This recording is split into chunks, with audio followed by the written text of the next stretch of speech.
আসসালামু আলাইকুম ভাইয়া। আজকে আমরা কেমিস্ট্রির হাজারিন আখতারের বইয়ের সেকেন্ড চ্যাপ্টার ফার্স্ট পার্টের অনুশীলনের এমসিকিউগুলোকে সলভ করব। তো তোমরা যারা মেডিকেল ক্যান্ডিডেট আছো তোমরা সবাই জানো যে মেডিকেলে ভালো করার একটা বেস্ট ওয়ে হলো বেশি বেশি করে এমসিকিউ সলভ করা। আর ফিজিক্স কেমিস্ট্রির এমসিকিউ এর জন্য তাদের অনুশীলনের যে এমসিকিউগুলো আছে সেগুলো সলভ করা সবচেয়ে বেস্ট, তাই না? তো চলো আমরা দেরি না করে আমরা হাজারি স্যার নাগের ফার্স্ট পার্টের সেকেন্ড চ্যাপ্টারের এমসিকিউগুলোকে সলভ করি। তো দেখো ভাইয়া, প্রথম প্রশ্নটা আছে। প্রথম প্রশ্নে কি বলছে দেখো, রাদারফোর্ডের আলফা কণা বিচ্ছুরণ পরীক্ষায় কোন পদার্থের প্রলেপটা ইউজ করা হয়? আচ্ছা, আমরা সবাই জানি ভাইয়া এখান থেকে কি কি আসতে পারে সেগুলো আমি সব একবারে লিখে দিই। দেখো, যদি এই প্রশ্নটা আসে এর সাথে আর কি কি আসতে পারে দেখো, রাদারফোর্ড 1911 সালে তার সৌরজগতের মডেল প্রদান করেছিলেন। সেই মডেলটা প্রমাণ করার জন্য তিনি কি করেছিলেন, ইউরেনিয়াম বা রেডিয়াম এমন একটা তেজস্ক্রিয় মৌল ইউজ করেছিলেন। সেই তেজস্ক্রিয় মৌল থেকে একটা কণা বিচ্ছুরিত হয়েছিল। সেই কণাটার নাম ছিল ভাইয়া আলফা কণা। সেই কণাটার নাম কি ছিল ভাইয়া? আলফা কণা। আলফা কণার চার্জ কি ভাইয়া? 2+, হিলিয়াম 2+, উপরে 4, নিচে 2। এবং এই যে বিচ্ছুরণটা, এই বিচ্ছুরণটা একটা পাতের উপরে তিনি ফেলেছিলেন। এই পাতটা কি ছিল ভাইয়া?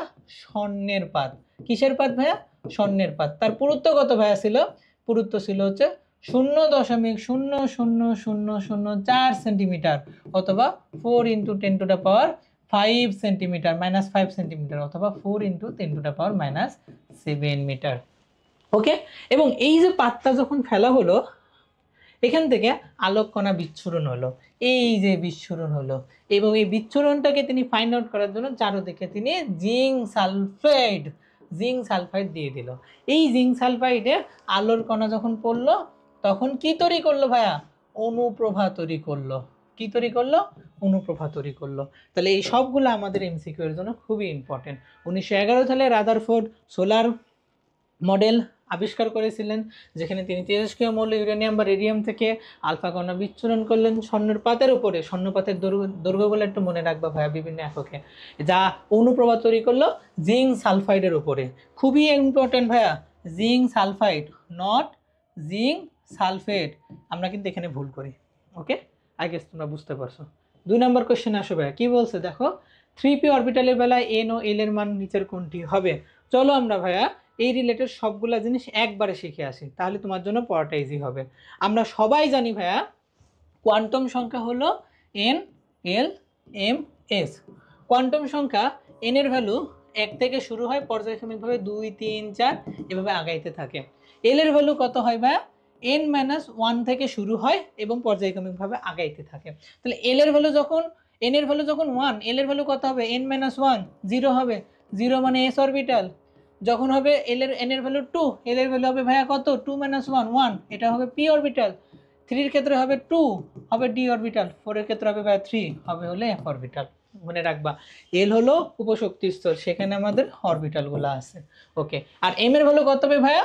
0 থেকে শুরু করে +-l পর্যন্ত যতগুলো পূর্ণ সংখ্যা আছে সবগুলো হবে। তাহলে ভাইয়া দেখো তো, এখানে 0 বাদে উপশক্তি স্তরের ভ্যালু কত? 0, তাহলে এখানেও 0 হবে।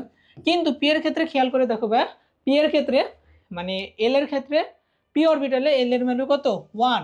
তাহলে এখানে কি হবে ভাইয়া? প্রথমে হবে 0, তারপরে হবে +1, -1। যখন আমরা ডি উপশক্তির স্তরে আসি তখন এল এর ভ্যালু হচ্ছে 2, তখন তাহলে ভাইয়া কি হবে বলো তো? এম এর ভ্যালুগুলো 0, +-1, +-2, একইভাবে ভাইয়া চলতে থাকবে। আর এস হলো গিয়ে কি ভাইয়া? স্পিন নাম্বার অলওয়েজ +-1/2 হয়ে থাকে। অলওয়েজ কত? +-1/2। ওকে, তাহলে আমরা দেখি ভাইয়া কি হচ্ছে। 2 নম্বরে কি বলছে? বলছে হচ্ছে 3p অরবিটালের বেলায় n এবং l এর ভ্যালু কত? 3p মানে ভাইয়া n এর ভ্যালু হলো 3, আর হচ্ছে l এর ভ্যালু কত ভাইয়া? p এর ক্ষেত্রে l এর ভ্যালু হয় হলো 1। তাহলে কি হবে অ্যান্সার ভাইয়া আমাদের? এই যে এটা হবে অ্যান্সার। 3 নম্বর প্রশ্নে আসো ভাইয়া, একটি মৌলের পরমাণুর বহিঃস্তরে দুটি অরবিটালের ইলেকট্রন বিন্যাস যথাক্রমে দেওয়া আছে এইটা। আমরা সর্ববহিস্থ কক্ষপথের ইলেকট্রন বিন্যাসটা দেখতেছি ভাইয়া, তার মানে তার আগেও ইলেকট্রন আছে, আছে না? তো এই যে এইটা কার আগে দেখতে পাও ভাইয়া? এর আগে আরো 18টা ইলেকট্রন আছে, তাই না? তাহলে এটা হলো আর্গন, তারপরের ইলেকট্রন বিন্যাস। বলতে পারি। তাহলে আর্গনের ইলেকট্রন কয়টা আছে ভাই? 18টা। এখানে কয়টা আছে? 10টার একে 11টা। তাহলে টোটাল কয়টা হচ্ছে ভাই? 29টা। তাহলে এটা কি পরমাণু? কপার পরমাণুকে নির্দেশ করতেছে। তাহলে কপার পরমাণুর পর্যায় সারণীতে অবস্থান কত হবে ভাইয়া? আমরা সবাই জানি যে আর্গনের 3 নাম্বার পর্যায়ের মৌল, আর ক্রিপ্টন হলো 4 নাম্বার পর্যায়ের মৌল। আর্গনের ইলেকট্রন সংখ্যা 18টা, ক্রিপ্টনের হলো 36টা। তাহলে 29 18 থেকে 36-এর ভেতরে আছে, তার মানে এটা 4 নাম্বার পর্যায়ের মৌল। 4 নাম্বার পর্যায়ের মৌল। এটা আমরা থার্ড চ্যাপ্টার পড়ানোর সময় ইন ডিটেলে বলছিলাম যে তুমি যদি 18 নাম্বার গ্রুপের পরমাণু সংখ্যাগুলা, ইলেকট্রন বা অ্যাটমিক নাম্বারটা মনে রাখতে পারো, তাহলে তুমি পর্যায়টা ইজিলি বের করতে পারো। তাহলে এটাও 4 নাম্বার পর্যায়ের মৌল। তাহলে এটা বাদ হয়ে গেল। এখন আসো গ্রুপ বের করব। আমি আগেই বলছি এইটা হচ্ছে কপার। আমরা তোমরা জানো সবাই ভাইয়া, কপার হলো মুদ্রা ধাতু। আর মুদ্রা ধাতুর গ্রুপ কত ভাইয়া? 11 হয়। 11 নাম্বার গ্রুপের মূল এটা। তাহলে এটার অ্যান্সার কি হবে ভাইয়া? এই যে 11 নাম্বার গ্রুপ, 4 নাম্বার পর্যায়ে। আর আমরা জানি 11 নাম্বার গ্রুপটাকে বলা হয়ে থাকে ভাইয়া 2B। 12 নাম্বার গ্রুপকে বলা হয় ভাইয়া 11 নাম্বারকে বলে 1B, 12 নাম্বারকে বলে ভাইয়া 2B, 3 নাম্বারকে বলে ভাইয়া 3B, এভাবে 4 নাম্বারকে বলবে হলো 4B, 5B, 6B, এভাবে আগাইতে থাকবে। তাহলে অ্যান্সার কি হবে ভাইয়া? এইটা হবে আমাদের অ্যান্সার। ওকে, এখন আসো বিদ্যুৎ চৌম্বকীয় বিকিরণের সর্বাধিক তরঙ্গ দৈর্ঘ্য পরিসর নিচের কোনটিতে? তাহলে খেয়াল করে দেখো ভাইয়া, আমরা এটাকে একটা সিরিজ দিয়ে মনে রাখতে পারি ভাইয়া। এটা একটু মনে রাখবা, এটা খুবই ইম্পর্টেন্ট একটা জিনিস। তো আমি তরঙ্গ দৈর্ঘ্যকে মাথায় রাখার জন্য যে ছন্দটা ইউজ করতাম সেটা ছিল ভাই এভাবে মনে রাখতাম আমি, ম গা রো। তারপরে হচ্ছে অতি ইনফ্রারেড বা মানে অতি বেগুনি, অতি বেগুনি। এরপরটা হচ্ছে দৃশ্যমান, দৃশ্যমান। এরপরটা হচ্ছে অবলোহিত, অবলোহিত। এরপরটা ভাইয়া হচ্ছে অবলোহিত। এরপরটার নাম ভাইয়া হচ্ছে ইলেকট্রোওয়েভ। তারপরটার নাম ভাইয়া রেডিও ওয়েভ। রেডিও ওয়েভকে আমরা কি বলতে পারি ভাইয়া?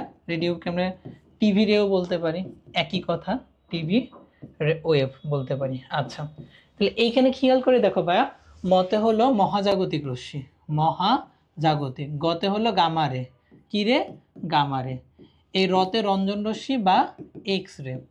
অতিবেগুনি বা ইনফ্রারেড, ইউভি রে, ইউভি রে। দৃশ্যমান তো ভিজিবল রে, অবলোহিত হলো ইনফ্রারেড, ইলেকট্রোওয়েভ তো ইলেকট্রোওয়েভ, আর হচ্ছে হলো গিয়ে রেডিও ওয়েভ, রেডিও ওয়েভ। তাহলে তুমি ওপর থেকে যত নিচের দিকে নামবা, কি বললাম ভাইয়া? এই সিরিজের ওপর থেকে যত নিচের দিকে নামবা তার তরঙ্গ দৈর্ঘ্য বৃদ্ধি পাবে। কি বৃদ্ধি পাবে ভাইয়া? তরঙ্গ দৈর্ঘ্য বাড়বে উপর থেকে নিচে নামলে। আর উপরের দিকে উঠলে কি বাড়বে ভাইয়া? আমাদের ফ্রিকোয়েন্সি বৃদ্ধি পাবে, ফ্রিকোয়েন্সি বৃদ্ধি পাবে। তার সাথে তরঙ্গ দৈর্ঘ্য তরঙ্গ সংখ্যার ব্যস্তানুপাতিক, তাহলে তরঙ্গ সংখ্যাও বৃদ্ধি পাবে। তাহলে আমরা এখান থেকে কি বলতে পারি ভাইয়া? নিউ ইজ ব্যস্তানুপাতিক বাই 1/λ ইজ সমানুপাতিক অফ n। তাহলে তরঙ্গ সংখ্যা আর ফ্রিকোয়েন্সি সমানুপাতিক তরঙ্গ দৈর্ঘ্যের, তাই না ভাইয়া? তাহলে আমরা যদি এই সিরিজটা মনে রাখতে পারি আমাদের অনেকগুলো এমসিকিউ সলভ হয়ে যাচ্ছে। তো দেখো ভাইয়া, আমরা এমসিকিউতে চলে আসি। কি বলছে দেখো, 4 নম্বর প্রশ্ন, বিদ্যুৎ চৌম্বকীয় বিকিরণের সর্বাধিক তরঙ্গ দৈর্ঘ্যের পরিসর নিচের কোনটা? আমি ওই সিরিজটা খেয়াল করো, আমি সবার লাস্টে লিখেছিলাম রেডিও ওয়েভ অথবা টিভি তরঙ্গ। তাহলে আমাদের এটাই হবে অ্যান্সার। আর সবচেয়ে ক্ষুদ্রতম বললে কি হইতো ভাইয়া? মহাজাগতিক রশ্মি। এরপরে কি হইতো? গামা রশ্মি। একটা অপশনে নাই, তাহলে কি হবে ভাইয়া? তখন হতো এক্স রে। তাহলে এটা সবচেয়ে ক্ষুদ্রতম, এটা কি হতো ভাইয়া? ক্ষুদ্রতম হতো। ওকে, 5 নম্বর কোশ্চেনে আসো ভাইয়া। 5 নম্বর কোশ্চেনে কি বলছে দেখো, যে নিচের 4টি কোয়ান্টাম সংখ্যার মানের কোন সেটটি একটি ডি অরবিটাল ইলেকট্রনের জন্য সঠিক? যখন ডি অরবিটাল বলছে ভাইয়া, তাহলে ভালো করে মনে রাখো, এল এর ভ্যালু ডি এর জন্য কত হইতো ভাইয়া? ডি এর জন্য হইতো হলো 2। তাহলে আমি আগে খেয়াল করে দেখি যে এটা 2 নাই, তাহলে এটা হবে না। এখানেও 2 নাই, এটাও হবে না। ওকে, তাহলে এই দুটার ভিতরে যে কোনো একটা হবে, তাই না? এখন খেয়াল করে দেখো তো ভাইয়া, এম এর ভ্যালু, আমি এস এর ভ্যালু কি বলছিলাম? প্লাস মাইনাস হাফ বলছিলাম না? তাহলে এটা হবে, এটাও হবে না। তো তুমি খুব ইজিলি বলতে পারো এটাই হবে আমাদের অ্যান্সার। পরে আসো ভাইয়া, 6 নম্বর প্রশ্ন, নিচের 4টি কোয়ান্টাম সংখ্যার মানের কোন সেটটি অবাস্তব? অবাস্তব মানে কি? সঠিক না। এখন তুমি খেয়াল করো, এন এর ভ্যালু যখন 3, এল এর ভ্যালু কি? n-1, 2, সঠিক। এল এর ভ্যালু যখন 2, এম এর ভ্যালু কিন্তু +-2 পর্যন্ত যাইতে পারে, তাহলে এটাও সঠিক। আর এস এর ভ্যালু তো হাফ, তাহলে সঠিক, এটা সঠিক। পরেরটাতে আসো, এন এর ভ্যালু 4 হলে এল এর ভ্যালু 0 সঠিক, এল এর ভ্যালু 0 হলে এম এর ভ্যালু 0 সঠিক, আর এটার ভ্যালু হাফ, এটাও সঠিক।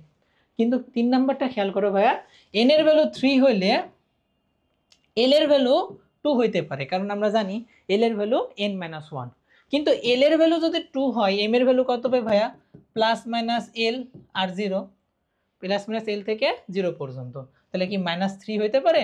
হইতে পারে না, তার মানে এই জিনিসটা ভুল আছে ভাইয়া, তাহলে এটা আমাদের হবে না, তাহলে আমাদের এটা আনসার হয়ে গেছে। পরের প্রশ্ন আসো ভাইয়া, 7 নম্বরে বলছে যে একটা মৌল দেওয়া আছে, তার আইসোটোপে নিউটন সংখ্যা বের করতে বলছে। দেখো আমরা নিউটন বার করি কিভাবে, ভর সংখ্যাকে আমরা প্রোটন সংখ্যা থেকে বিয়োগ দিই। ভর সংখ্যা কত এখানে 15, প্রোটন সংখ্যা 7, তাহলে অ্যান্সার কত হবে ভাইয়া 8 হয়ে গেছে। পরের প্রশ্নে আসো, মস্তিষ্কের টিউমার শনাক্তকরণে সর্বাধিক ব্যবহৃত হয় কোনটি? আমরা সবাই জানি আইআর বা ইনফ্রারেড যে কোনো কিছু ট্রিটমেন্ট আমরা ইউজ করি, মেনলি ট্রিটমেন্ট আমরা ইউজ করি। ইউভি রে, এটা দিয়ে আমরা জাল টাকা শনাক্তকরণ করি, কি করি? জাল টাকা শনাক্তকরণ করি। আর এমআরআই, ম্যাগনেটিক রিজোনেন্স ইমাজিং, এইটা দ্বারা আমরা মূলত এই টিউমার এগুলাকে শনাক্তকরণ করি। সিটি স্ক্যানে আমরা এগুলো ইউজ করে থাকি, তাহলে আমাদের অ্যান্সারটা কী হবে ভাইয়া? এমআরআই হবে আমাদের অ্যান্সার। ওকে, পরের প্রশ্ন আসো ভাইয়া, 9 নম্বর প্রশ্ন আসো। কি বলছে যে জাল টাকা শনাক্তকরণে তুমি কোনটি ইউজ করবা? যে ইউভি রে ইউজ করবা। ইউভি রে এর জায়গায় কি অপশনে থাকতে পারতো ভাইয়া? অতিবেগুনি রশ্মি থাকতে পারতো না? হ্যাঁ, একই জিনিস তাই না, তাহলে অতিবেগুনি রশ্মিও থাকতে পারতো। আসো 10 নম্বর প্রশ্নে আসি। বর পরমাণুতে একটি ইলেকট্রন চতুর্থ শক্তি স্তরে একটি পূর্ণ আবর্তন করতে কয়টি পূর্ণ তরঙ্গ সৃষ্টি করবে? খেয়াল করো, বর পরমাণু চতুর্থ শক্তি স্তরে, আমরা চতুর্থ শক্তি স্তরের সূত্র কি জানি? 2 পাই আর ইকুয়াল হলো n lambda.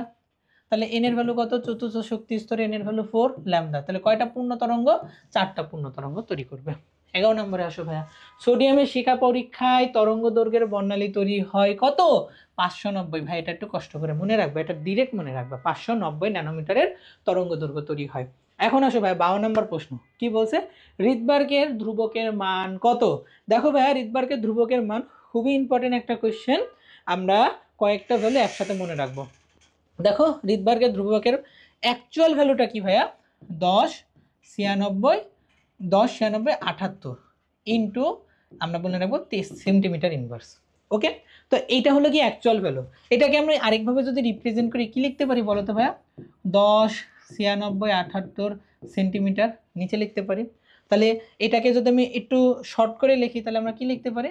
1.09678 into 10⁵ centimetre inverse লিখতে পারি না? এখন সেন্টিমিটারকে যদি মিটারে কনভার্ট করো কি হবে ভাইয়া বলো তো? এই যে তুমি এটাকে মিটারে কনভার্ট করছো, তাহলে কি করবা? 100 দিয়ে ভাগ দিবা, 100 দিয়ে ভাগ দাও, তাহলে মিটার হয়ে যাবে। তখন এটা উপরে উঠে যাবে, উপরে উঠলে গুণ হয়ে যাবে, কারণ ভাগে আছে, উপরে গেলে গুণ হয়ে যাবে। তাহলে কত হবে ভাইয়া? 1.096 ইন্টু 10⁷ মিটার ইনভার্স। কিন্তু তুমি যদি এটাকে ন্যানোমিটারে নিতে কি হইতো ভাইয়া? ন্যানোমিটারটা ভাইয়া ছোট, তখন কি হইতো? এই যে ন্যানোমিটারে যদি নিতে চাও তখন ন্যানোমিটারে নিতে হলে তোমাকে 10⁻⁹ দিয়ে, মানে -7 হয়ে যাবে সেন্টিমিটারের ক্ষেত্রে, ন্যানোমিটারে নিতে হবে, তখন -7 দিয়ে গুণ দিতে হতো। তখন কি হতো ভাই? এটার ভ্যালু 1.096 ইন্টু 10⁻⁻² ন্যানোমিটার ইনভার্স। তাহলে ইনভার্সের জন্যই আমাদের সব কিছু চেঞ্জ হয়ে যাচ্ছে। তাহলে আমাদের কতগুলো ভ্যালু হতে আমরা মনে রাখবো? আমরা সেন্টিমিটার মনে রাখবো, মিটার মনে রাখবো, ন্যানোমিটার মনে রাখবো। দেখো এখানে প্রশ্নে কি বলছে যে এই দেখো মিটার ইনভার্সে একটা দেওয়া আছে, তাহলে এটাই হবে আমাদের সঠিক অ্যান্সার। আই গেস তোমরা বুঝতে পারছো, তুমি এই ভ্যালুগুলো প্লিজ মনে রাখবা, আর এগুলা সেন্টিমিটার ইনভার্সে থাকে তুমি ইনভার্সে করে নিবা, তাহলে তোমার জন্য বের করাটা অনেক ইজি হবে। ওকে, এখন আসো নিচের কোন সমীকরণটা সঠিক নয়? তাহলে আমাকে সঠিক সমীকরণগুলো জানতে হবে। আমি জানি দেখো সি ইকুয়াল নিউ ল্যামডা, এটা একটা সঠিক সমীকরণ। তারপরে আমরা জানি হচ্ছে নিউ ইজ ব্যস্তানুপাতিক অফ 1/λ, এটাও সঠিক সমীকরণ, বা নিউ বার ইকুয়াল হচ্ছে 1/λ। তারপর আমরা জানি কি, দেখো এখান থেকে আমরা কি লিখতে পারি? দেখো তো ভাইয়া, নিউ সমান কি লিখতে পারি? c/λ লিখতে পারি। আমরা জানি ই ইকুয়াল হচ্ছে আমরা কি লিখতে পারি ভাইয়া? এইচ নিউ লিখতে পারি তো, হ্যাঁ। তাহলে এখন তুমি যদি নিউ এর ভ্যালুটা এই ইকুয়েশনে বসাই দাও তাহলে কি হচ্ছে? hc/λ। তাহলে আমি এখান থেকে বলতে পারি না ইজ ব্যস্তানুপাতিক অফ 1/λ। ওকে, তাহলে তুমি দেখো তো যে এই জিনিসটা আছে, তাহলে এটা সঠিক। এই জিনিসটাও এখানে আছে, তাহলে এটাও সঠিক। এই জিনিসটা আছে, এটাও সঠিক। কিন্তু খেয়াল করো ভাইয়া, এই জিনিসটা কিভাবে আছে, সমানুপাতিকভাবে আছে। সমানুপাতিক কি হবে, হবে না, তার মানে এটা ভুল। তার মানে চাইছে কোনটা সঠিক নয়, তার মানে এটাই হবে আমাদের অ্যান্সার। ওকে, পরের প্রশ্নটা আসো ভাইয়া। প্লাঙ্কের ধ্রুবকের মান কত? ভাইয়া এটাও তো এমসিকিউ, এটা ডিরেক্ট মনে রাখো 6.626 10⁻³ জুল পার জুল সেকেন্ড, এককটা একটু মনে রাখবা। ওকে, আমরা পরের প্রশ্ন চলে আসি। কি বলছে দেখো, বলছে হচ্ছে বোর ব্যাসার্ধের মান কত? এটাও মুখস্থ রাখার মতো একটা মান, 5.292 × 10⁻11 মিটার। তো এটাকে আমরা এইভাবে লিখতে পারি 0.529 × 10⁻10 মিটার, অথবা 0.52 অ্যাংস্ট্রম, এটা আমরা লিখতে পারি। তো সবভাবে মনে রাখবা ভাইয়া, এটা কিন্তু ইম্পর্টেন্ট, এগুলা যে কোনো একটা এমসিকিউতে দিবে এবং এগুলাই মেডিকেলে আসে কিন্তু। ওকে, তো এককগুলোও কনভার্সন করে করে একটু মনে রাখবা। 16 নম্বর প্রশ্নে আসো ভাইয়া। নিচের কোনটি কম্পোজিট কণিকা? আমরা সবাই জানি এটা হলো হাইড্রোজেনের সংকেত। হাইড্রোজেনে যদি একটা ভর সংখ্যা যোগ হয়ে যায় তখন হয়ে যায় 21। এই 21 এর নাম হলো ডিউটেরন, যেটা হচ্ছে একটা কম্পোজিট কণিকা। এখন আসো 17 নম্বর প্রশ্ন। নিচের কোনটি জোড়া আইসোবার? আইসো মানে একই, বার মানে হলো ভর, তাদের ভর এক, তাদেরকে আইসোবার বলে। খেয়াল করে দেখো 14 আর 14 উপরের ভর সংখ্যাকে নির্দেশ করে, তার মানে কি এটাই আমাদের সমান হবে। তাহলে আমাদের অ্যান্সার কি? ক। 18 নম্বর প্রশ্নে আসো। নিচের কোন জোড়াটি আইসোটোন? আইসো মানে একই, টোন মানে নিউটন, কি নিউটন, তাহলে নিউটন যাদের সংখ্যা সমান তাদেরকে বলে আইসোটোন। আমরা নিউটন কিভাবে বের করি ভাইয়া? ভর সংখ্যাকে আমি প্রোটন সংখ্যা দিয়ে ভাগ দিলে, আমি বিয়োগ দিলে আমরা নিউটন সংখ্যা পাই। তাহলে খেয়াল করে দেখো তো ভাইয়া, 14 থেকে 6 বিয়োগ দিলে কত হয়? 8 হয়। 7 থেকে 14 বিয়োগ দিলে 7 হয়, দুইটা সমান হলো? হলো না, তার মানে এটা হবে না। এখন আছো 6 থেকে 14 থেকে 6 বিয়োগ দিলে হয় 8, 6 থেকে 13 থেকে 6 বিয়োগ দিলে হয় 7, সমান হয় নাই, হবে না। এটাতে দেখো 14 থেকে 6 বিয়োগ দিলে হয় 8, এখানে 8 থেকে 16 থেকে 6 বিয়োগ দিলেও হয় 8, তাহলে আমাদের দুটাতেই নিউটন সংখ্যার সমান, তার মানে এরা পরস্পরের আইসোটোন। 19 নম্বর প্রশ্নটা দেখো।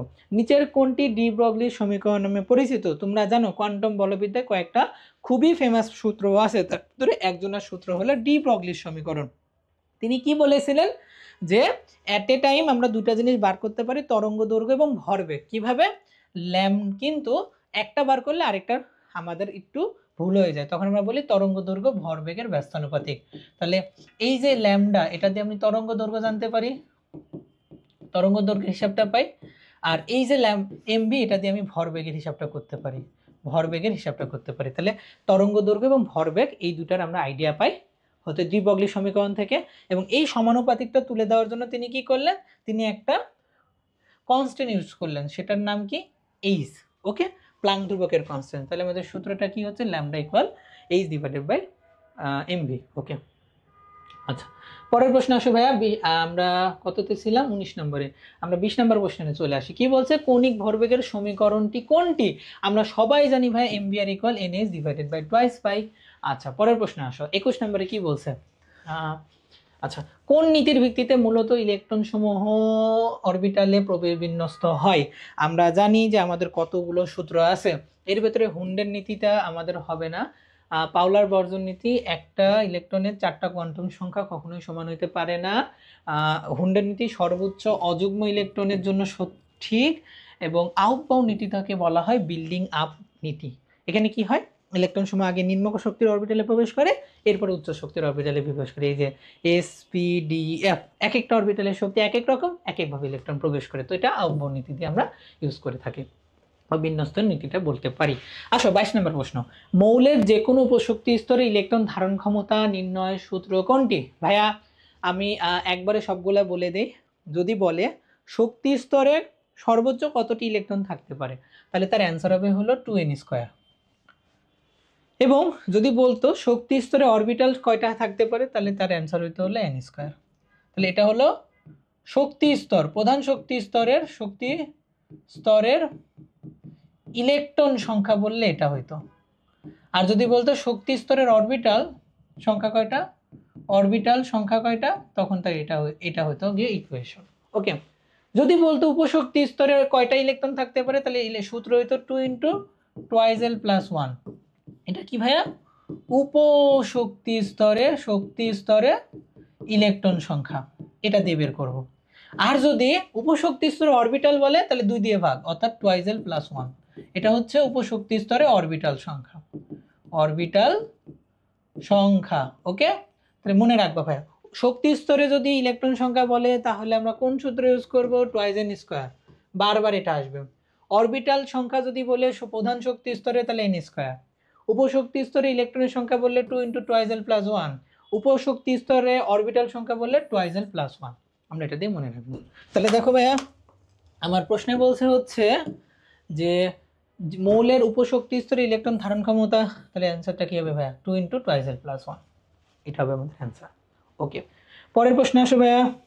23 নম্বর প্রশ্নে কি বলছে? কোন অঞ্চলে হাইড্রোজেন বর্ণালী ব্রাকেট সিরিজের উদ্ভব ঘটায়? আচ্ছা ভাইয়া, এটাকে আমি একটা ছন্দ দিয়ে মনে রাখি, ছন্দটাকে তুমি চাইলে এভাবে পড়তে পারো। সেটা হচ্ছে, আমি মনে রাখতাম ভাই এভাবে, যে মনে রাখতাম এভাবে। আচ্ছা, কালারটা চেঞ্জ করি। লাইলি বলল প্রেম বোকামির ফসল। লাইলি কিন্তু ভুল বলে নাই, লাইলি বলল প্রেম বোকামির ফসল। ওকে, লতে হলো লাইমেন, লতে কি ভাইয়া? লাইমেন। বললতে হলো বামার। তারপরে পতে হলো প্রাচ্যেন, প্রাচ্যেন। বোকামিতে হলো ব্রাকেট। ওকে, আর ফসল হলো ফ্রুন্ট। ওকে, তো এটা হলো আমাদের এই যে সিরিজ। এখন এই সিরিজে লাইলি বা লাইমেনটা হলো ইউভি রে রেডিয়েটেড করে, বামার হলো ভিজিয়েবল বা দৃশ্যমান রে, আর বাকিগুলো হলো আইআর বা অবলোহিত রশ্মিকে রেডিয়েট করে। এখন লাইলি বা লাইমেনের ক্ষেত্রে N1 এর ভ্যালু হবে 1, পরেরটার ক্ষেত্রে N1 এর ভ্যালু হবে 2, পরেরটার ক্ষেত্রে N1 এর ভ্যালু হবে 3, এটার ক্ষেত্রে 4, এটার ক্ষেত্রে 5। মনে রাখবো ভাই, খুবই ইম্পর্টেন্ট জিনিস ভাইয়া, এটা মাথায় রাখতেই হবে তোমার পরীক্ষার জন্য। ওকে, তো আসো ভাইয়া, প্রশ্নটা কি বলছিল? এখানে প্রশ্ন বলছে যে, আচ্ছা, কোন অঞ্চলে, 23 নম্বর প্রশ্ন, হাইড্রোজেন বর্ণালীর ব্রাকেট সিরিজের উদ্ভব ঘটে? দেখো তো ভাইয়া, লাইলি বলল প্রেম বোকামি 4 নম্বরে ব্রাকেট না, আর 4 নম্বর থেকে কি আলো রেডিয়েট হচ্ছে? আইআর বা অবলোহিত রশ্মি। তাহলে অ্যান্সারটা কি হবে ভাইয়া? আইআর হবে। পরের প্রশ্নে আসো ভাইয়া, ডিএক্সওয়াই এ কয়টি লোব আছে? আমরা সবাই জানি ভাইয়া, ডিএক্সওয়াই মানে এক্স এক্সিস বরাবর আর ওয়াই এক্সিস বরাবর তার লোবগুলো থাকবে। এক্স এক্সিস বরাবর থাকবে এইদিকে একটা, এই ওয়াই এক্সিস বরাবর এদিকে একটা, এদিকে একটা, এক্স এক্সিস বরাবর এদিকে একটা, এদিকে একটা। তাহলে কয়টা হচ্ছে? 1 2 3 4। তাহলে কয়টা হবে ভাইয়া? 4টা হবে অ্যান্সার। পরের প্রশ্নে আসো ভাইয়া, এই যে আমাদের দেওয়া আছে এই অরবিটালের প্রতীকটা কি হবে? বা এই জিনিসটা অনেক মজার, খেয়াল করে দেখো ভাইয়া। বলছে হলে এল এর ভ্যালু 1, এল এর ভ্যালু 1 হলে সেটা পি অরবিটালকে নির্দেশ করে। আর আমরা জানি পি অরবিটালে 3টা অবস্থায় থাকতে পারে। কি কি ভাইয়া? P X, P Y, P Z. Okay, আর এল এর ভ্যালু যখন 1 হচ্ছে তখন এম এর ভ্যালু কত হয় ভাইয়া? +-1 আর 0। তাহলে পি এক্স এর ক্ষেত্রে ভ্যালু হবে হলো 0, পি ওয়াই এর ক্ষেত্রে ভ্যালু হবে 1, আর পি জেড এর ক্ষেত্রে ভ্যালু হবে ভাইয়া -1। তাহলে আমাদের অ্যান্সারটা কি হবে বলো তো? +1 দেওয়া আছে, তাহলে পি টু পি ওয়াই কে নির্দেশ করছে। এখন দেখো ভাইয়া, এটা হলো এন, পি হচ্ছে হলো গিয়ে এল, আর ওয়াই দ্বারা বোঝানো হচ্ছে এম। তাই দেখছো ভাইয়া, আমি এখান থেকে এন এল এম তিনটারই আইডিয়া পেয়ে গেলাম। ওকে, বুঝতে পারলে ইজি ভাইয়া, বুঝে বুঝে সলভগুলা করবা। ওকে, এরপর আসো 26 নম্বরে, নিচের কোন অরবিটালের শক্তি সর্বনিম্ন হবে? আচ্ছা ভাইয়া, এই যে একটা ভালো প্রবলেমে চলে আসছে, দেখো এগুলো মেডিকেলে প্রচুর আসে। আমরা কিভাবে বেস করব? দেখো, আমরা এটার জন্য আউটবাউ নীতি ইউজ করবো। আউটবাউতে তিনি কি বলেছিলেন জানো? এন এবং এল এর ভ্যালু যার কম সে হলো নিম্ন শক্তির, নিম্ন শক্তির। এখন এন এবং এল এর ভ্যালু যদি সমান হয়ে যায় তখন তখন কি করব? যার এন এর ভ্যালু কম সে নিম্ন শক্তির। তাহলে আমরা দুইটা জিনিস দেখব, এন প্লাস এল এর ভ্যালু দেখব, তারপরে যদি সমান হয়ে যায় তাহলে আমরা দুটা এন কে তুলনা করব। তাহলে এখন ভাই খেয়াল করে দেখো তো, নিচের কোন অরবিটালের শক্তি সর্বনিম্ন হবে? 3D এর ক্ষেত্রে এন এর ভ্যালু 3, এল এর ভ্যালু কত? ডি এর ক্ষেত্রে 2 হয়, তাহলে কত ভাইয়া? 5। 4s এর ক্ষেত্রে 4 + 0 সমান কত? 4। 4p এর ক্ষেত্রে 4 + 1 সমান কত? 5। 3s এর ক্ষেত্রে 3 + 0 সমান কত? 3। তাহলে 3 সবার চেয়ে কম না ভাইয়া? তাহলে এটা হবে সবচেয়ে সর্বনিম্ন। যদি সবচেয়ে বেশি শক্তির বলতো তাহলে দেখো ভাইয়া একটা মজার ঘটনা ঘটে গেছে, দুইটাই 5। তাহলে আমি কোনটাকে অ্যান্সার বলবো ভাইয়া? যার n এর ভ্যালু বেশি সে সবচেয়ে বেশি শক্তির হবে, তাহলে 4p-টা হইতো তখন সবচেয়ে বেশি শক্তিশালী। আশা করি বুঝতে পারছো। পরের প্রশ্নে আসো, 27 নম্বর। 1 অ্যাংস্ট্রম সমান কত সেন্টিমিটার? আমি একটু আগে বলছি 1 অ্যাংস্ট্রম সমান 10⁻⁻10 মিটার, তার মানে হলো 10⁻⁸ সেন্টিমিটার হবে অ্যান্সার। ওকে, 28 নম্বরে আসো। বামার সিরিজে n2 হলে তরঙ্গ দৈর্ঘ্য কত হবে?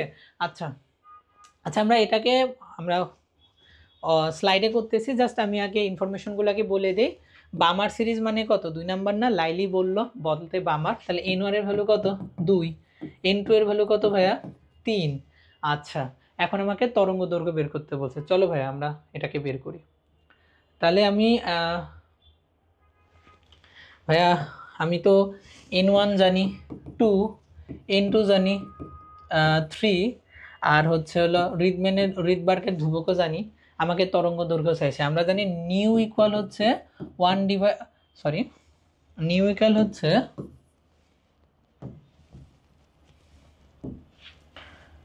r is 1 divided by n1 square minus 1 divided by n2 square, আর নিউ বার মানে হচ্ছে 1 divided by lambda। তাহলে আমি বলতে পারি না 1 divided by lambda ইকুয়াল হচ্ছে r is 1/2, n এর ভ্যালু 2, তার উপর স্কোয়ার করলে হয় 4, আর n2 এর ভ্যালু হলো 3, তার উপর স্কোয়ার করলে হয় 9। এখন লসাগু করলে আমাদের এটার ভ্যালু কত হবে বলো তো?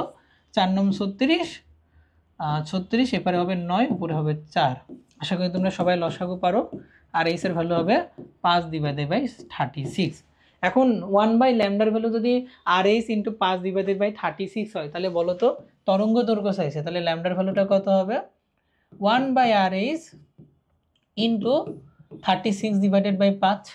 এখন ভাইয়া তোমাদেরকে আমি একটা জিনিস একটু কষ্ট করে মনে রাখতে বলবো, মেডিকেলের অ্যাডমিশনে মাঝে মাঝে কাজে দিবে তোমাদের, সেটা হচ্ছে 1/r(h) এর ভ্যালু অ্যাংস্ট্রমে তুমি একটু মনে রাখবা, সেটা হলো 911 অ্যাংস্ট্রম। এটাকে আমরা হিসাবের সুবিধার্থে 910 অ্যাংস্ট্রম ধরেই হিসাব করব। তাহলে এখন ভাইয়া যদি আমি হিসাব করি তাহলে কি হচ্ছে বলো তো? আমি 1/r(h) এর ভ্যালু 110 910 ধরলাম ইন্টু 36/5। এখন এটাকে ভাগ দাও, তাহলে এটার ভ্যালু কত হয় বলো তো ভাইয়া? 36কে যদি তুমি এটা দিয়ে ভাগ দাও তাহলে তার ভ্যালু হচ্ছে 182। আর 182কে যদি তুমি 36 দিয়ে গুণ দাও, ভ্যালুটা মোটামুটিভাবে 6952 এর কাছাকাছি আসে। তুমি একটু গুণ করে নিবে এটা। আর আমি এককটা কিসে রাখছি? অ্যাংস্ট্রমে, তাহলে এটার ভ্যালু কত হবে? অ্যাংস্ট্রম। তাহলে এটাকে যদি তুমি মিটারে কনভার্ট করতে চাও তাহলে 6952 ইন্টু 10⁻⁻7 মিটার হবে। তাহলে আমি লিখতে পারি না 6.952 ইন্টু 10⁻⁻, কত হয়ে যাচ্ছে? এদিকে চলে আসবে, তখন হয়ে যাবে -4 মিটার। তার মানে এক কথায় 6 পয়েন্ট সামথিং ইন্টু 10⁻m4/এমন মিটার হবে। তাহলে আমি হচ্ছে 6-এ আমি অ্যান্সারটা পাচ্ছি। ওকে, তো তুমি এই পর্যন্ত যদি ঐকিক নিয়মে বের করতে পারো, এটাই কিন্তু তোমার মেডিকেলের জন্য অনেক ইম্পর্টেন্ট হিসেবে কাজ করবে। তো তুমি এটা কিন্তু একটু করবা নিজে। ওকে, তাহলে আমাদের অ্যান্সারটা কি হচ্ছে ভাইয়া? আমাদের অ্যান্সারটা হবে, আচ্ছা যাই আমরা, দেখো আমরা কোথায় ছিলাম ভাইয়া? আমরা ছিলাম হচ্ছে এই যে 28 নম্বর প্রশ্ন। n2 এর ভ্যালু 3 আছে, তরঙ্গ দৈর্ঘ্য কত হবে? তাহলে আমাদের অ্যান্সার কিন্তু 6 পয়েন্ট সামথিং এ আসছিল, তাহলে এটাই হলো আমাদের অ্যান্সার। ওকে, পরের প্রশ্নে আসো ভাই। 29 নম্বর প্রশ্নে কি বলছে দেখো, বলছে তৃতীয় শক্তি স্তরের জন্য এমভিআর এর ভ্যালু কত? আমরা সবাই জানি ভাইয়া এমভিআর ইকুয়াল হচ্ছে NH divided by twice pi. তৃতীয় শক্তি যখন বলছে n এর ভ্যালু কত ভাইয়া? 3H ডিভাইডেড বাই টুয়াইস পাই। এই যে এটা হবে আমাদের অ্যান্সার। 30 নম্বর কোশ্চেনে আসো। আচ্ছা 30 নম্বর কোশ্চেনে আসো তো ভাইয়া। 30 নম্বর কোশ্চেনে কি বলছে? কোন মতবাদ পরমাণুকে সৌরজগতের সাথে তুলনা করা হচ্ছে? এই যে এটা হবে রাদারফোর্ডের পরমাণু। আমি প্রথমে বলছিলাম 1911 সালে বিজ্ঞানী রাদারফোর্ড একটা পরমাণু দিয়েছে, মডেল দিয়েছে, যেটাকে সৌরজগতের মডেল বলা হয়। মনে রাখবা ভাইয়া। এই পরমাণুর মডেল থেকে কি আবিষ্কার হয়েছে? নিউক্লিয়াসের আবিষ্কার করেছিলেন তিনি। কি আবিষ্কার করেছিলেন? নিউক্লিয়াস আবিষ্কার করেছিলেন। তো আমরা সবাই জানি একটা সন্দেহ, এটা পরীক্ষাতে প্রচুর আছে ভাইয়া, ইট নিচে পড়ে, এটা দিয়ে মনে রাখি আমরা। এই যে ইতে হলে ইলেকট্রন, আবিষ্কার করেছিলেন হচ্ছে থমসন। এরপরে নতে হলো নিউটন, এটার আবিষ্কার করেছিলেন হলো চ্যাডউইক। এরপরে আসে ভাইয়া পথে হলো প্রোটন, এটার আবিষ্কার করেছিলেন হলো রাদারফোর্ড। ওকে, তাহলে আমরা এইগুলা মনে রাখবো, এটা পরীক্ষাতে কিন্তু প্রচুর আসে। আচ্ছা পরের প্রশ্ন আসো ভাইয়া, কি বলছে? 31 নম্বর প্রশ্নটা দেখো, যে বিকিরিত আলো রশ্মির তরঙ্গ দৈর্ঘ্য দেওয়া আছে, তার ফ্রিকোয়েন্সি চাইছে। তাহলে দেখো তরঙ্গ দৈর্ঘ্য ল্যামডা দেওয়া আছে, কি চাইছে ভাইয়া? ফ্রিকোয়েন্সি বা নিউ চাইছে। আমরা কি জানি ভাইয়া? সি ইকুয়াল হলো নিউ ল্যামডা। তাহলে আমাদের কি চাইছে ভাইয়া? ফ্রিকোয়েন্সি ল্যামডা চাইছে, তাহলে C divided by lambda. C এর ভ্যালু কত? 3 × 10⁻10, আর ল্যামডার ভ্যালু দেওয়া আছে 486 ন্যানোমিটারে। তাহলে আমি মিটারে যদি কনভার্ট করি তাহলে কত হবে বলো তো ভাইয়া? 10⁻⁻9 হবে না? আচ্ছা, এখন খেয়াল করো, এটা আছে 3 এককে, এটাতে 400 আছে। আমি যদি 4.86 করি তাহলে জিনিসটা একটু দেখতে ভালো লাগে, তাহলে আমি ওইভাবে করে নিই আগে। 3 × 10⁻8 থাকুক, এটাকে 4.86 × 10⁻−7 এ নিয়ে যাই। আর -10⁻7কে উপরে নিয়ে যাও, তাহলে +7 হয়ে যাবে। তখন তার ভ্যালুটা কত হবে বলো তো? 7 আর 8 এ 15। তাহলে উপরে 3, নিচে হলো 4.86 × 10⁻15। তাহলে এই যে 10⁻−15 হয়েছে, এখন কি করব ভাইয়া? এটাকে ভাগ দেব। এটার ভ্যালু কি বলো ভাইয়া? কখনো 1-এর থেকে বড় হবে? হবে না, কারণ উপরে 3, নিচে হলো 4 বা 5। তাহলে এটার ভ্যালু 1-এর থেকে একটু কম হবে। 1-এর থেকে কম হওয়ার কারণে আমি মনে করলাম ধরো 1 পয়েন্ট সামথিং আসতে, তখন আমি বললাম 10⁻14 হয়ে যাবে, কারণ দশমিকে হবে পয়েন্ট সামথিং হবে, সেখান থেকে আমি 1 পয়েন্ট সামথিংয়ে কনভার্ট করতে চাচ্ছি। তো এটার ভ্যালু আসলে ভাগ করলে 6 পয়েন্ট সামথিং হয়। তো এটার ভ্যালু অ্যান্সারটা কী হবে ভাই? এককটা 14 হবে, আমাদের কনসার্ন এখানে। তো এটা একটু ভুল দেওয়া আছে, টাইপিং মিস্টেক, সবগুলো আসলে 14 হবে প্লাস, এবং এটার ভ্যালু হবে আসলে এটা। তো ভাইয়া মেডিকেলে আসলে এত বড় এমসিকিউ আসে না, যদিও আসতে পারে। তুমি কষ্ট করে এমসিকিউর অপশনটা চাইলেও মনে রাখতে পারো, অথবা তুমি এভাবে চাইলেও বের করতে পারো। It is not an impossible math, এটা একটু বড় আসলে, বাট পসিবল। তুমি যদি এইভাবে লজিক্যালি বের করো তাহলে কিন্তু পসিবল ভাইয়া। ওকে, আমরা পরের প্রশ্নটাতে আসি। দেখো কি বলছে, যে 32 নম্বর প্রশ্ন, কোন আলোক রশ্মির ফ্রিকোয়েন্সি সবচেয়ে বেশি হবে? আমি দেখো, আমি যদি আগে বলছিলাম আমরা ওই সিরিয়ালটা মনে রাখবো, বারবার ওইটাই আসবে। দেখো ফ্রিকোয়েন্সি আর হচ্ছে হলো গিয়ে তরঙ্গ দৈর্ঘ্য পরস্পরের ব্যস্তানুপাতিক ছিল না? তাহলে ফ্রিকোয়েন্সির ক্ষেত্রে আমরা পড়ছিলাম মগার, মতে মহাজাগতিক, গতে গামা, একটা অপশানে নাই, আছে কি? রঞ্জন রশ্মি, তারপরেরটাই ছিল রঞ্জন রশ্মি বা এক্স রে। তাহলে এটাই হবে সবচেয়ে বেশি ফ্রিকোয়েন্সি। কিন্তু যদি ফ্রিকোয়েন্সি না বলে তরঙ্গ দৈর্ঘ্য বলতো, তাহলে সবচেয়ে বেশি হতে হলো রেডিও ওয়েভ, তাই না ভাইয়া? ঠিক আছে না? ওকে, পরের প্রশ্নে আসো। 33 নম্বরে কি বলছে? অসীম দূরত্ব থেকে একটা ইলেকট্রন তৃতীয় সেলে স্থানান্তরিত হলে কোন বর্ণালীর সিরিজ উৎপন্ন হবে? অসীম থেকে আসতে কত নম্বরে আসতে ভাইয়া? তৃতীয় সেলে আসতে। আর এন এর ভ্যালু যদি তৃতীয় হয়, তাহলে আমরা কি পড়ছি? লাইলি বলল প্রেম, প্রেম ফর প্রাচ্যেন, আমাদের অ্যান্সারটা হয়ে গেছে। 34-এ আসো। ইলেকট্রন বিন্যাসের সাধারণ নিয়মের ব্যতিক্রম দেখা যায় নিচের কোন মৌলটিতে? দেখো ভাইয়া, ইলেকট্রন বিন্যাসের সাধারণ নিয়মের ব্যতিক্রম দেখা যায় ক্রোমিয়াম, তার নিচে আছে molybdenum, copper, silver, gold, thorium, lanthanum, actinium, এগুলাতে ব্যতিক্রম দেখা যায়। কেন এগুলাতে ব্যতিক্রম হয়? কপার ক্রোমিয়ামে আমরা সবাই জানি সে হলো 3D5 তৈরি করতে চাই, আর কপার, সিলভার, গোল্ড এটা 3D10 তৈরি করতে চাই, এই জন্য তাদের ব্যতিক্রম দেখা যায়। ওকে, আই গেস তোমরা সবাই বুঝতে পারছো। ওকে, পরের প্রশ্নে আসো ভাইয়া। কি বলছে? খুবই ইম্পর্টেন্ট প্রশ্ন, অরবিটাল বক্স পদ্ধতিতে আউটবাউন্ড নীতি মানা হয় নাই। ভাই আউটবাউন্ড নীতি মানা হয় নাই মানে কি? আচ্ছা, আমরা আউটবাউন্ড নীতিটা একটু দেখে আসি প্রথমে। দেখো তো ভাইয়া, আউটবাউন্ড নীতিটা কি ছিল? এস এভাবে মনে রাখবে ভাইয়া, একটু ইম্পর্টেন্ট কিন্তু এটা। S PS PS, DPS DPS, FDPS FDPS. সংখ্যাটা কীভাবে মনে রাখবো? সংখ্যাটা আমি মনে রাখবো হলো 1 3 5 7, এদিকে হলো 2 3 4 5।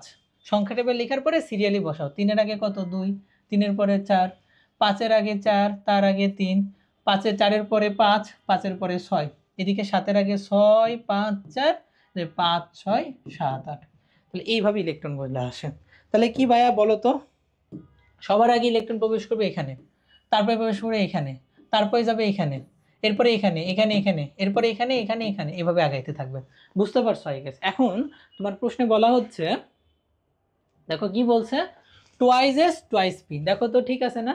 আগে টুয়াইস এস, তারপরে টুয়াইস পি না? তার মানে এটা সঠিক আছে, তার মানে আউটবাউন্ড নীতি মেনে চলছে।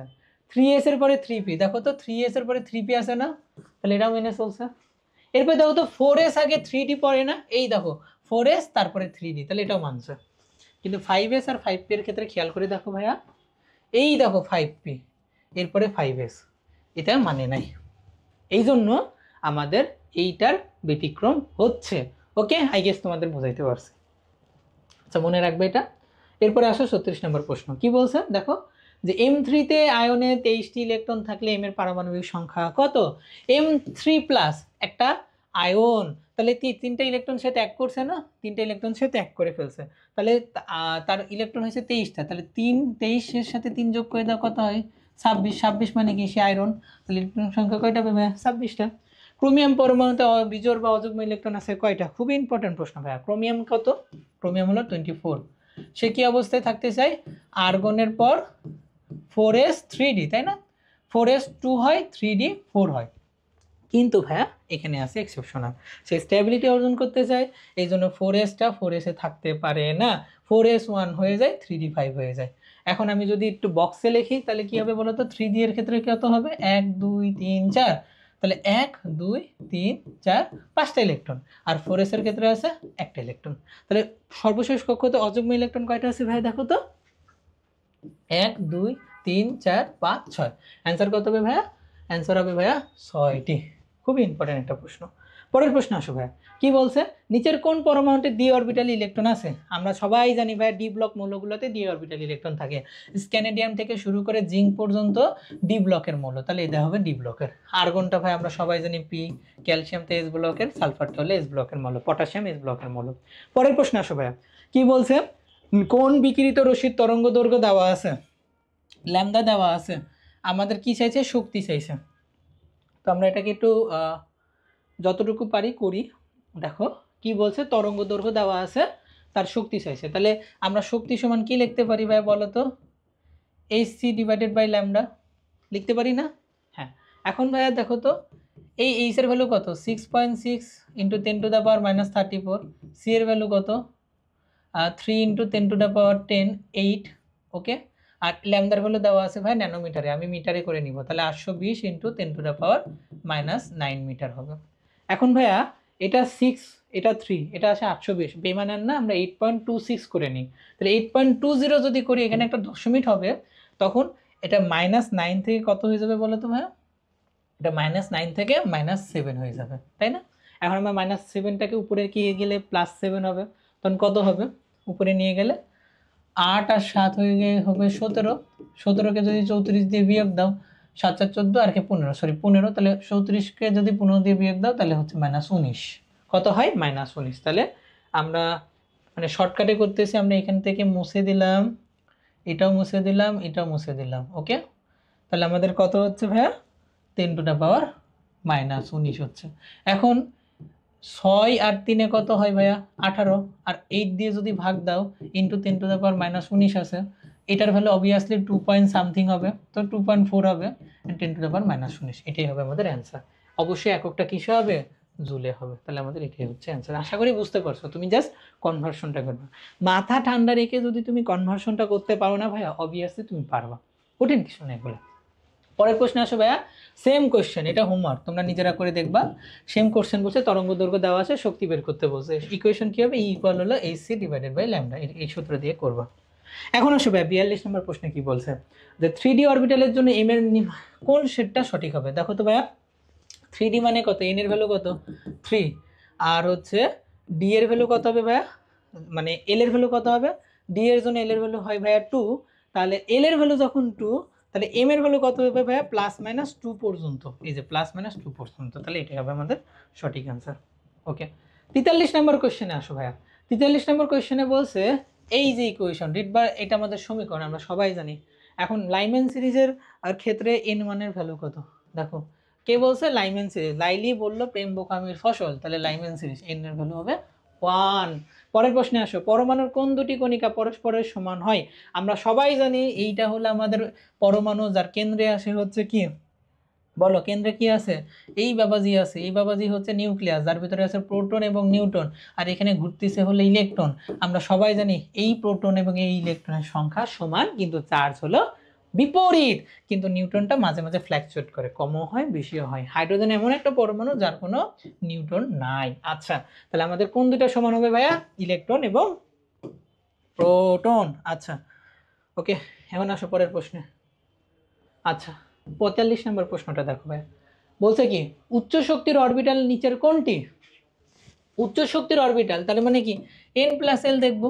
দেখো তো 4 এর ক্ষেত্রে এন এর ভ্যালু 4, এফ এর ভ্যালু 3, তাহলে 4 + 3 মিলাই হয় 7, এখানে হচ্ছে 5 + 0 মিলাই হয় 5, 5p এর ক্ষেত্রে 5 + 2 1 মিলাই হয় হচ্ছে 6, 6x এর ক্ষেত্রে 6 + 0 মিলাই হয় 6।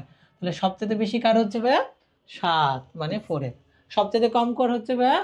5s এর। এটা মনে রাখবা। এখন আসো পি অরবিটালের আকৃতি কেমন আমরা সবাই জানি। এস হলো বৃত্তাকার বা স্ফেরিক্যাল শেপ গোলকের মতো, পি হচ্ছে ডাম্বেল শেপ, আর হচ্ছে ডি হলো ডাবল ডাম্বেল শেপ, আমরা সবাই জানি। আচ্ছা আসো পরের প্রশ্নে আসো। কি বলছে যে কোন একটা পারমাণবিক সংখ্যাযুক্ত মৌলের কোনটি পি ব্লকভুক্ত? আমরা সবাই জানি ভাইয়া পি ব্লকের মৌলগুলা হচ্ছে গ্রুপ 13 থেকে গ্রুপ 17-18 পর্যন্ত থাকে। এই যে নাইট্রোজেন, আচ্ছা সরি আমি উল্টাতে চলে গেছি। এই যে 3 এটা হলো লিথিয়াম, এটা হলো এস ব্লক মৌল। 11 এটা হলো সোডিয়াম, এটাও এস ব্লক মৌল। এই যে 43 এটা হলো টেকনেশিয়াম, এটা হলো ডি ব্লক মৌল। এই 33 হলো আর্সেনিক ভাইয়া, এটা হচ্ছে হলো ভুল না হয় 33 হচ্ছে হলো আর্সেনিক, এটা হলো পি ব্লক মৌল। তাহলে আমাদের অ্যান্সার কি হবে? এটা। পরের প্রশ্নে আসো 48, নিচের কোন মৌলটির ইলেকট্রন বিন্যাসে হুন্ডের নিয়ম প্রযোজ্য নয়? প্রথম কথা হলো হুন্ডের নিয়ম প্রযোজ্য হলো পি ব্লক মৌলের ক্ষেত্রে। এই এস 16 নম্বর গ্রুপের মৌল, পি 15 নম্বর গ্রুপের মৌল, নাইট্রোজেন 15 নম্বর গ্রুপের মৌল, এরা সবাই পি ব্লক মৌল। তাহলে এরা মানে না কে? ক্রোমিয়াম। ক্রোমিয়াম হলো ডি ব্লকের মৌল। তাহলে হুন্ডের নিয়ম মানছে না কারা? আমরা বলবো ক্রোমিয়াম। ওকে পরের প্রশ্ন দেখো, তরঙ্গ সংখ্যা কোন রশ্মির ক্ষেত্রে বেশি হবে? ভাই আমরা প্রথমেই একটা সিরিয়াল পড়ছিলাম মগার মার থেকে, সেখানে বলছিলাম উপর থেকে নিচে নামলে তরঙ্গ সংখ্যা বাড়ে, আর উপরে উঠলে তরঙ্গ দৈর্ঘ্য বাড়ে, আর উপরে উঠলে তরঙ্গ সংখ্যা বাড়ে। তাহলে মহাজাগতিক রশ্মির তরঙ্গ সংখ্যা সবথেকে বেশি, এরপরে গামা রশ্মি। এই দুটার একটা অপশনে নেই কি আছে? এক্স রে বা রঞ্জন রশ্মি, তাহলে এক্স রে রশ্মি। আর সবথেকে বেশি কম হইতো যদি বলতো তাহলে আমি বলতাম হলে এখান থেকে রেড রে, ইউভি রে, আইআর রে বলতাম তখন। আচ্ছা যাই হোক, আমরা কম বেশি দুইটাই শিখবো, পরীক্ষাতে তো দুটাই আসতে পারে। পরের প্রশ্নে আসো দেখো 50, নিচের কোন মৌলটির ইলেকট্রন বিন্যাস সাধারণ নিয়মের ব্যতিক্রম ঘটে? আমরা সবাই প্রথমেই শিখে ফেলছি chromium, copper, silver, gold, thorium, actinium, lanthanum, এই সবগুলাতে ইলেকট্রন সংখ্যার কি হচ্ছে ভাইয়া? ব্যতিক্রম ঘটছে। তাহলে অ্যান্সার কি হবে ভাইয়া? সিলভার। পরের প্রশ্নে আসো, আইসোটোনের উদাহরণ নিচের কোনটা? আইসো মানে সমান, টোন মানে নিউট্রন, তাহলে নিউট্রন যার সমান সেটাই হবে আমাদের অ্যান্সার। লাস্টের কোয়েশ্চেন, লাস্টের অপশনটা দেখো, আমরা জাস্ট অ্যান্সারটা দেখি। 31 থেকে 15 বিয়োগ দিলে হয় 16, আর 32 থেকে 16 বিয়োগ দিলেও হয় 16। তাহলে এটাই আমাদের অ্যান্সার। বাকিগুলোতে দেখবা মিলাই দেখবা যে একটাতেও সমান নাই, তার মানে আমাদের অ্যান্সার হবে কত? ঘ। 51 ঘ হবে আমাদের অ্যান্সার। পরে আসো 52তে আসবে। কি বলছে, নিচের কোন আয়নটি অধিক স্থিতিশীল হবে? খুবই ভালো এবং বোঝার একটা প্রশ্ন। খেয়াল করে দেখো ভাই, স্থিতিশীলতার শর্তই হচ্ছে ডি অরবিটাল অর্ধপূর্ণ অথবা পরিপূর্ণ হইতে হয়। আয়রনের ক্ষেত্রে দেখবা D6, নিকেলের ক্ষেত্রে দেখবা D8, তাহলে তারা কেউ স্থিতিশীল নয় বা স্থিতিশীলতার কাছেও নয়।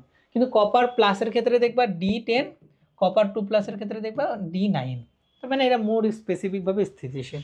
তাই তোমার প্রথমে দেখে মনে হতে পারে ভাইয়া কপার তো D10, তাহলে কপার হচ্ছে হলো অ্যান্সার। কিন্তু ভাইয়া এখানে একটা কিন্তু আছে, কেমিস্ট্রিতে মাঝে মাঝে কিন্তু থাকে এবং কিন্তুগুলো কিন্তু অনেক মজার হয়। হ্যাঁ, এই কপার প্লাস এবং কপার 2 প্লাসের ভেতরে কপার 2 প্লাসের চার্জ ঘনত্ব বেশি ভাইয়া। কি বেশি? চার্জ ঘনত্ব বেশি। আর ভাইয়া যার চার্জ ঘনত্ব বেশি হয় তার স্ট্যাবিলিটি তত বেশি হয়। আমরা চার্জ ঘনত্ব কেমনে মাপি ভাইয়া? উপরের চার্জ নিচে ব্যাসার্ধ। এই দেখো কপার 2 প্লাসের চার্জ বেশি না কপারের থেকে, তাই জন্য তার চার্জ ঘনত্ব বেশি হয়। তাহলে তার যার চার্জ বেশি থাকে তার চার্জ ঘনত্ব বেশি থাকে। কপার 2 প্লাসের চার্জ বেশি তাই চার্জ ঘনত্ব বেশি, তাই এর স্ট্যাবিলিটি মোর বেশি হবে। একইভাবে যদি ভাইয়া দুটা প্রশ্ন অপশন থাকতো আয়রন 2 প্লাস আর আয়রন 3 প্লাস, তাহলে একইভাবে আয়রন 3 প্লাসের স্টেবিলিটি বেশি হতো কারণ তার চার্জ ঘনত্ব বেশি। আই গেস তোমরা বুঝতে পারছো এটা। পরের প্রশ্ন আসো ভাইয়া, কি বলছে, নিচের কোন কি 53 নম্বর প্রশ্ন, নিচের কোনটির ক্ষেত্রে বোর প্রযোজ্য নয়? বর তত্ত্ব প্রযোজ্য নয়। দেখো ভাইয়া বর তত্ত্ব প্রযোজ্য হয় একটি ইলেকট্রন বিশিষ্ট পরমাণুর ক্ষেত্রে। এখন খেয়াল করে দেখো তো ভাইয়া, হাইড্রোজেনের পরমাণু একটা, তাহলে সে মানবে। হিলিয়াম প্লাসের পরমাণু একটা, সেও মানবে। লিথিয়াম 2 প্লাসের পরমাণু একটা, সেও মানবে। কিন্তু হাইড্রোজেন প্লাসের পরমাণুতে ইলেকট্রন কয়টা আছে? 0টা, তাহলে সে কি মানবে? মানবে না, তাহলে প্রযোজ্য নয় ওইটাই। আচ্ছা পরের প্রশ্ন আসো ভাইয়া, কি বলছে দেখো, যে 54 নম্বর প্রশ্ন, হাইড্রোজেন পরমাণুর প্রথম কক্ষপথের ইলেকট্রন সংখ্যা যদি E1 হয়, তৃতীয় কক্ষপথের ইলেকট্রন সংখ্যা কত? দেখো ভাইয়া, প্রথম কক্ষপথ ইলেকট্রন সংখ্যা শক্তির ভ্যালু হচ্ছে E equal Z² divided by N²। Okay, তাহলে E3 বলছে, কত বলছে? হ্যাঁ E3 বলছে না, তৃতীয় কক্ষপথ। তাহলে হাইড্রোজেনের ক্ষেত্রে পরমাণুর অ্যাটমিক নাম্বার 1 এর উপর স্কয়ার, আর তৃতীয় কক্ষপথ মানে 3 এর উপর স্কয়ার। তাহলে কত হবে ভাই? 1 ডিভাইডেড বাই 9 হবে অ্যান্সার। অ্যান্সার কত হবে এটা? 55তে আসো। হাইড্রোজেন পারমাণবিক বর্ণালী কোন সিরিজে দৃশ্যমান আলোক রশ্মি দেখা যায়? 2 নাম্বার সিরিজ ছিল কি? লাইলি বলল বামার, এই বামারটা হলো দৃশ্যমান হয়। 56তে আসো। সহকারী কোয়ান্টাম সংখ্যার মান 2 হলে এম এর মান কয়টি হবে? আমি ভাইয়া একটা সূত্র প্রথমে বলেছিলাম, যদি এল এর ভ্যালু দেওয়া থাকে, অরবিটাল বের করার সূত্র হলো 2l + 1। এল এর ভ্যালু কত? 2, তাহলে 2 × 2 + 1 কত হয়? 5 হবে আমাদের অ্যান্সার। এখন আসো ভাইয়া, আয়রন 2+ এর ডি অরবিটালে ইলেকট্রন সংখ্যা কয়টা? খুবই মজার একটা প্রশ্ন। আয়রনের নর্মাল ইলেকট্রন কয়টা ভাইয়া? আমরা শুরু করি। দেখো, আয়রনের নর্মাল ইলেকট্রন হচ্ছে 26টা। আয়রন 2+ ইলেকট্রন কয়টা? 24টা। ইলেকট্রন বিন্যাস কত হবে? আর্গন, এরপরে 4s 3d। আর্গনের 4s এ 0 হয়ে যাবে, কারণ দুটো ইলেকট্রন সে ত্যাগ করছে। 3 দিতে 6টা করলে হয়ে যাবে 24টা। তাহলে এখন 3 দিতে যদি করো, তাহলে 6টা আছে, তাহলে কিভাবে আছে ভাইয়া? 1 2 3 4 5টা ঘক্ক হয়ে গেছে। একটা ইলেকট্রন, 2টা 3টা 4টা 5টা, এই যে 6টা ইলেকট্রন। খেয়াল করে দেখো, তাহলে ডি অরবিটাল ইলেকট্রন কয়টা আছে ভাইয়া? 6টা। ভাইয়া আমি যদি কোশ্চেনটা একটু ঘুরাই করতাম, যদি প্রশ্ন এটা না বলে বলতাম ডি অরবিটালে কয়টা অযুগ্ম ইলেকট্রন আছে, তো অ্যান্সার হইতো কয়টা ভাইয়া বলো তো? 4টা। এই যে তাহলে ইলেকট্রন আছে কিন্তু 6টি, অযুগ্ম বললে হয়তো 4টি। ওকে, এটা মাথায় রাখবো। আচ্ছা, আমরা পরের প্রশ্নে চলে আসি। কি বলছে দেখো, 58 নম্বর প্রশ্ন। দেখো, কোন অরবিটালটি সম্ভব? তাহলে আমি একটা কোশ্চেন করছে কোনটি সম্ভব, তাহলে আমি যদি অসম্ভবগুলো জানি, তাহলে বাকিগুলাই কি সম্ভব হবে না? তাহলে আমরা অসম্ভবগুলো আগে জেনে নিই যে কোনগুলো সম্ভব না। ওকে, তাহলে বাকিগুলো সবই হলো সম্ভব।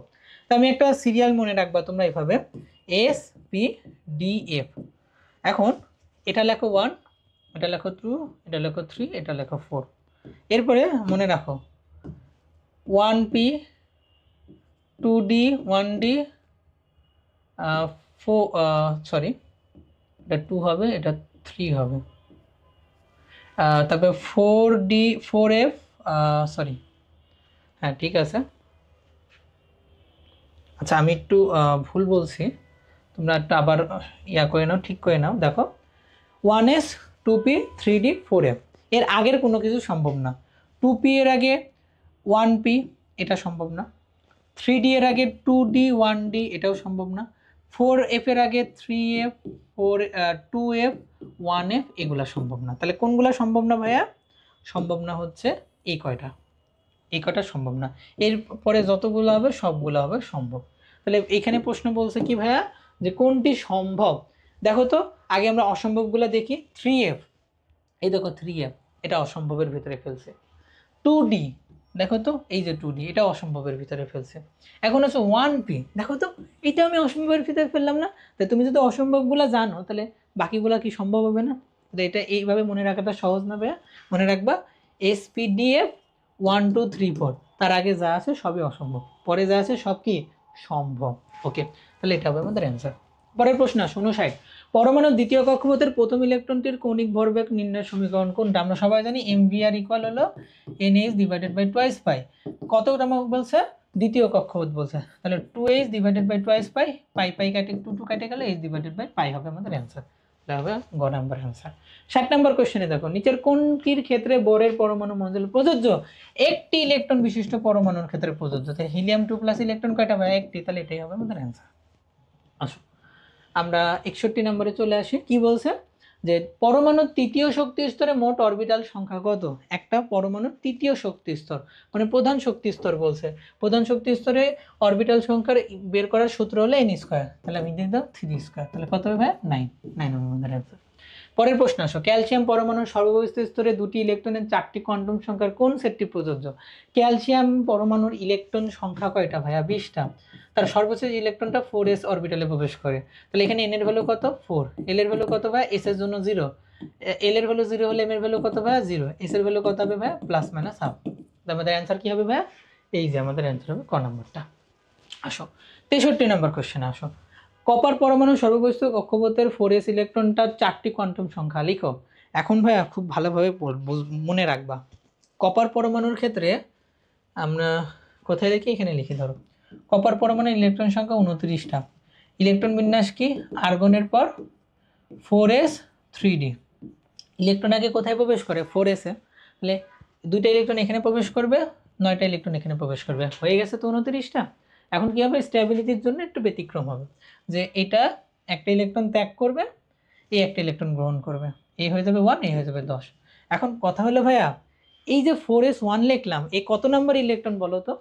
4s এর অরবিটালের আগে ইলেকট্রন প্রবেশ করে না, তাহলে 18-র পরে 19 নম্বর ইলেকট্রনটা এটা হবে না, এটা হবে হলো 19 নম্বর ইলেকট্রন। এটা তুমি একটু মনে রাখবা, এটা অন্য কোনো কোশ্চেনে আসতে পারে। আমরা 4s থেকে এমনিতে তো, আমি এটাই জাস্ট বোঝানোর জন্য এটা লিখলাম, আমরা জাস্ট এখন এমনিতে বার করতেই পারি। 4s মানে কি ভাইয়া বলো তো? n এর ভ্যালু 4, l এর ভ্যালু 0 s এর জন্য, l এর ভ্যালু 0 হলে m এর ভ্যালু 0, s এর ভ্যালু কি হয়, প্লাস মাইনাস হাফ হয়। তাহলে অ্যান্সার কী হবে? এটা হবে আমাদের অ্যান্সার। ওকে, আমি যে এটা বললাম না, এটা কিন্তু মাঝে মাঝে পরীক্ষাতে দেয়, একটু মনে রাখবা কিন্তু প্লিজ। ওকে, আচ্ছা 64তে আসো ভাইয়া। 64 নম্বর কোয়েশ্চেনটা দেখো কি বলছে, যে কোনো পরমাণুর একটি ইলেকট্রনের 4টি কোয়ান্টাম সংখ্যার ক্ষেত্রে কোনটা সঠিক হতে পারে। আমরা একটু দেখি, n এর ভ্যালু যখন 3, l এর ভ্যালু কি ভাইয়া 3 হতে পারে? হতে পারে না। কত হতে পারে? 2 হতে পারে, তাহলে এটা সঠিক। কিন্তু l এর ভ্যালু 1 হলে m এর ভ্যালু কি -2 হতে পারে? হতে পারে না, তাহলে এটা ভুল। n এর ভ্যালু যদি 1 হয়, l এর ভ্যালু কি 1 হবে? না, হবে না, তাহলে এটা ভুল। আবার দেখো 4 নাম্বার, n এর ভ্যালু 2, l এর ভ্যালু 1, সঠিক। কিন্তু l এর ভ্যালু 1 হলে m এর ভ্যালু কি +2 হতে পারে? ভুল। তার মানে আমাদের একটাই আছে, সেটাই হবে সঠিক অ্যান্সার। ওকে, 65তে আসো। উপশক্তি স্তরে ইলেকট্রন ধারণ ক্ষমতার ফর্মুলা কি? আমরা কয়েকবার করে ফেললাম ভাইয়া, এটা হবে 2 × 2l + 1। 66তে দেখো, নিচের কোন নিয়মের সাহায্যে একটি উপশক্তি স্তরে মোট ইলেকট্রন ধারণ ক্ষমতা গণনা করা হয়? এই যে সেম জিনিস, বারবার আমরা সেম জিনিস পড়তেছি, তো আমরা সেম জিনিস বারবার পড়বো না। পরের প্রশ্ন আসো। 67তে দেখো, কোন মৌলের পরমাণুর কোনটিতে সর্বোচ্চ 6টি ইলেকট্রন থাকতে পারে? দেখো ভাইয়া, সর্বোচ্চ 6টা ইলেকট্রন থাকতে পারে। পি উপশক্তি স্তরে অরবিটাল কয়টা ছিল ভাইয়া? px, py, pz, প্রত্যেকটা অরবিটালে 2টা করে ইলেকট্রন থাকতে পারে, তাহলে 2 2 2 যোগ করলে হয় 6টি, তাহলে আমরা পাচ্ছি পি অরবিটালে 6টি ইলেকট্রন, ডি অরবিটালের ক্ষেত্রে পাইতাম 10টা ইলেকট্রন সর্বোচ্চ, তাহলে এটা অ্যান্সার হবে না। আচ্ছা, পরের প্রশ্নে আসো। নিচের কোনটির ইলেকট্রন বিন্যাস অ্যালুমিনিয়াম 3+ এর মতো? আচ্ছা বলো তো ভাই, অ্যালুমিনিয়ামের ইলেকট্রন সংখ্যা কয়টা? 13টা। অ্যালুমিনিয়াম 3+ এ কয়টা ভাইয়া? 10টা। ওকে, 10টি ইলেকট্রন আছে। অক্সিজেন 1- এ কত ভাইয়া? 9টা। ক্লোরিনে কত ভাইয়া? 18 আর 1-এ 19টি, সরি 18টি, 17 আর 1-এ 18টি। ম্যাগনেসিয়াম প্লাস মানে হচ্ছে 11টি, তাহলে আর ফ্লোরিন মাইনাস মানে 10টি, তাহলে এই যে এটাও 10, এটাও 10, তার মানে কি এদের ইলেকট্রন বিন্যাসটা সেম হবে। আর ইলেকট্রন যাদের সমান হয় তাদেরকে কি বলে বলো তো ভাই? তাদেরকে আইসো ইলেকট্রনিক বলা হয়। কি বলা হয়? আইসো ইলেকট্রনিক বলা হয়, এটা মাথায় রাখবো আর কি। আচ্ছা, এখন আসো ভাই পরের প্রশ্নে আসো। এই যে আমি যেটা বলছিলাম, কপারের 29তম ইলেকট্রনটা কোন অরবিটালে প্রবেশ করবে? আর তুমি যদি আগের কোয়েশ্চেনটা একটু ভালো করে বলো, তাহলে আমি মনে বলছিলাম যে কপারের ইলেকট্রন বিন্যাসটা হয় এমন যে আর্গনের পর 4s1 3d10, তাহলে সর্বশেষ ইলেকট্রনটা কিন্তু 3d9 ছিল প্রথমে, এই 3d9 এর ইলেকট্রনটাই হলো 29 নম্বর ইলেকট্রন। কত নম্বর? 29 নম্বর ইলেকট্রন। আর পরবর্তীতে 4s2 থেকে যে ইলেকট্রনটা তোমার 3d-তে চলে গেল না, ওটা হচ্ছে 20 নম্বর ইলেকট্রন, 20 নং ইলেকট্রন। এটা একটু মনে রাখবা, মানে 4s-এ যে ইলেকট্রনটা প্রবেশ করে সেটা হলো 19 আর 20, এরপরে 3d-তে প্রবেশ করে 21 থেকে 29 পর্যন্ত। এরপরে কি হয়? 20 নম্বর ইলেকট্রনটা 4s থেকে 3d-তে চলে আসে। ওকে, এইটাই হলো গিয়ে কথা। 70-এ আসো ভাইয়া, কি বলছে? নিচের কোন সেটটি শক্তিক্রম অনুসারে আউটবাউন্ড নীতিতে মেনে চলে? আউটবাউন্ড নীতি কি ভাইয়া? n+l এর ভ্যালু যার বেশি সে বেশি শক্তির, আর যে বেশি শক্তির ইলেকট্রন তাতে কম পরে প্রবেশ করবে। তাহলে খেয়াল করে দেখো তো, 5s এর ক্ষেত্রে ভ্যালু কত? 5। 4d এর ক্ষেত্রে ভ্যালু কত? 5। 5p এর ভ্যালু কত? 6। n+l দিয়ে বের করতে হয়। এখন খেয়াল করো, 5s 4d দুইটাতেই তো 5, তাহলে কেন আগে 5s এ প্রবেশ করলো? কারণ n এর ভ্যালুটা খেয়াল করবা, যার n এর ভ্যালু বেশি। আচ্ছা আচ্ছা, এটা তো আমি ভুল লিখছি ভাইয়া, 5d মানে হচ্ছে 6। আচ্ছা, তাহলে তাহলে 5D এবং 4D এবং 5P দুইটাতেই তো 6, তাহলে কেন আগে 4D-তে প্রবেশ করলো? কারণ যখন n এর ভ্যালু, যখন n প্লাস l এর ভ্যালু বেশি হয়ে যাবে, তখন যার n এর ভ্যালু কম সে বেশি শক্তি মানে আগে ইলেকট্রন গ্রহণ করবে। তাহলে আমাদের এটাই হবে সঠিক অ্যান্সার। বাকি সবগুলো আসলে ভুল আছে, তোমরা নিজেরাই করবা। ক নাম্বারটা দেখো, এটার ভ্যালু 5, এটার ভ্যালু 5, এটার ভ্যালু 7, কিন্তু 4P is less powerful then 5s, কারণ n এর ভ্যালু এখানে কম আছে, তার মানে ইলেকট্রন আগে এখানে প্রবেশ করার কথা ছিল, কিন্তু এখানে দিচ্ছে সিরিয়াল, তাহলে এটা হবে না। একইভাবে প্রত্যেকটা ভুল আছে, তোমরা একবার নিজেরা ট্রাই করে দেখবা। পরে আসো 71 নাম্বার, আহ্বান নীতি অনুসারে কোন সঠিক শক্তি ক্রমটা সঠিক? বারবার বলতেছি ভাই, এটা নিজেরাই করবা। n প্লাস l দেখবা, n প্লাস l এর ভ্যালু সমান হলে n, দুইটারই n চেক করবা, যার n এর ভ্যালু কম সে বেশি কম শক্তির এবং ইলেকট্রন আগে সেইখানেই প্রবেশ করবে। বুঝতে পারছো? আহ্বান নীতিটা কিন্তু পরীক্ষাতে খুবই ইম্পর্টেন্ট, মেডিকেল অ্যাডমিশনের জন্য এই নীতিটা অনেক ইম্পর্টেন্ট একটা ব্যাপার। ওকে, 72-এ আসো ভাইয়া। দেখো এই কোশ্চেন, এই টাইপের কোশ্চেন আমরা অলরেডি সলভ করে ফেলছি। তরঙ্গ দৈর্ঘ্য দেওয়া আছে, তরঙ্গ সংখ্যা চাইছে। তুমি যদি আমার প্রথম দিকের এমসিকিউগুলো ভালো করে সলভ করো, সেখানে আমি বলছিলাম তরঙ্গ সংখ্যা ইজ ব্যস্তানুপাতিক অফ তরঙ্গ দৈর্ঘ্য। আমার তরঙ্গ দৈর্ঘ্য দেওয়া আছে, আমার তরঙ্গ সংখ্যা চাইছে, তাহলে আমি কি করব? 1/7000 অ্যাংস্ট্রোম, এবং 7000 অ্যাংস্ট্রোমকে মিটারে লিখবো, তাহলে হবে 10⁻⁻10 মিটার, তাই না ভাইয়া? এখন দেখো তো, আমি যদি 7 × 10⁻ সামথিং করে নিই, তাহলে জিনিসটা একটু দেখতে ভালো লাগে। তাহলে আমি কীভাবে লিখতে পারি ভাই? এখানে দেখো তো, 7 × 10⁻⁻7 মিটার, একই থাকে অ্যান্সারটা, ভ্যালুটা। অ্যান্ড 7টাকে যদি আমি -7টাকে উপরে উঠাই দিই, তাহলে কি হচ্ছে বলো তো? এটাকে আমি উপরে তুলে দিব, তখন আমার কি হবে? 10⁻7 হবে। এখন আমি এটাকে একটু সেন্টিমিটারে কনভার্ট করতে যাচ্ছি, আর আমার মনে হচ্ছে সেন্টিমিটারে নিলে হয়তো অ্যান্সারটা মিলে যাবে। তাহলে আমি যদি সেন্টিমিটারে নিই, তাহলে কি হবে বলো তো? মিটার থেকে সেন্টিমিটারে নিচ্ছি, তাহলে একটু কমে যাবে না ভ্যালুটা? তাহলে কমে গিয়ে কত হবে?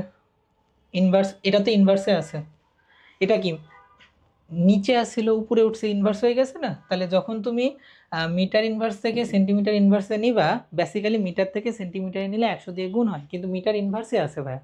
তাহলে মিটার ইনভার্স থেকে সেন্টিমিটার ইনভার্সে নিলে কি হবে? 100 দিয়ে ভাগ হবে, তাহলে এটার ভ্যালু কত হয়ে যাবে? 1 × 10⁻5 হয়ে যাবে সেন্টিমিটার ইনভার্সে। আর নিচে 7 আছে, আর 1 দিয়ে কি 7কে ভাগ করা যায়? যায় না। কিন্তু তুমি যদি 100 দিয়ে ভাগ করো, তাহলে 7কে 100 দিয়ে ভাগ করলে মোটামুটি একটা ভালো সংখ্যা পাওয়া যায়। আমি কি করব? এই 1-এর জায়গায় 100 লিখব, এবং 10⁻5-এর জায়গায় 10⁻3 লিখব, তাহলে আমাদের ভ্যালু কিন্তু সেমই থাকে। ওকে, /7 যদি করো, তাহলে কত হবে? 100কে যদি 7 দিয়ে ভাগ দাও, 14-এর কাছাকাছি একটা ভ্যালু আসে, তাহলে 14.24 ধরে নিলাম, into 10⁻3 centimetre inverse. I guess বুঝতে পারছো? That will be hour answer, 14.28। তো তুমি যদি এইভাবে একটু বুঝে বুঝে করো না, মেডিকেলে আসলেও পারবা। মেডিকেলে এরকম 2-1টা এমসিকিউ আসে ভাই, তুমি ওখানে স্কিপ করবা না, ঠান্ডা মাথায় করার ট্রাই করবা, এবং এগুলো কখনোই ফার্স্ট টাইমেই করবা না, সেকেন্ড বা থার্ড টাইম রিভিশনের সময় এমসিকিউগুলো সলভ করবা। আর মজার ব্যাপার কি জানো ভাইয়া, এই যে অনুশীলনী এমসিকিউগুলো সলভ করতেছো না, এগুলো অ্যাডমিশনে আসে। তাই তুমি যদি এখন একটু ভালো করে পড়ো আর অপশনগুলো একটু যদি মাথায় রাখতে পারো না, তাই দেখবে এগুলোই আসতেছে, তখন তুমি পারবা। So it is an easy way, তো তোমরা চাইলে এটাও করতে পারো। ওকে, দেখো জাল টাকা শনাক্তকরণে আমরা পড়ে ফেলছি, এই ভিডিও ইউজ করা হয়। আচ্ছা, আমরা পরের প্রশ্নে চলে আসি, 74 নম্বর প্রশ্ন। এখানে বলছে যে জাল টাকা শনাক্তকরণ। আবার দেখো ইভির বাংলা নামই দিয়েছে অতিবেগুনি রশ্মি। নিচের কোনটি এনএমআর সক্রিয়? দেখো, what is NMR? Nuclear magnetic resonance. এটা বেজোর ইলেকট্রনের ক্ষেত্রে সঠিক হয়। কার ক্ষেত্রে? বেজোর ইলেকট্রনের ক্ষেত্রে হয়। কেমন? বেজোর ইলেকট্রন। তাহলে দেখো তো, এখানে জোর ইলেকট্রন, এখানেও জোর ইলেকট্রন, এখানেও জোর ইলেকট্রন, এখানে বেজোর ইলেকট্রন, তাহলে এটাই হবে আমাদের answer. What is MRI? Magnetic resonance imaging. Magnetic মানে চুম্বকীয়, রেজোনেন্স মানে অনুরণন, ইমাজিং মানে প্রতিচ্ছবিকরণ, তাহলে এটাই হবে আমাদের অ্যান্সার। পরের প্রশ্ন দেখো, 25 ডিগ্রি সেলসিয়াস তাপমাত্রায় অ্যালুমিনিয়াম সালফেটের দ্রাব্যতা এস হলে আয়নিক গুণফল কত?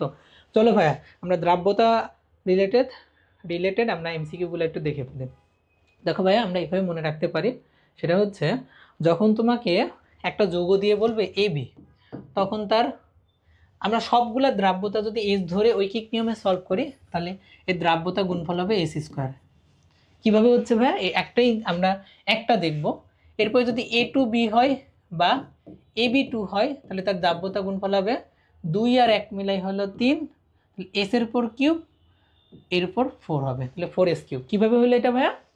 আমি যদি A2B কে ভাঙি, তাহলে আমরা পাবো হলো 2A+ B-, তাই না?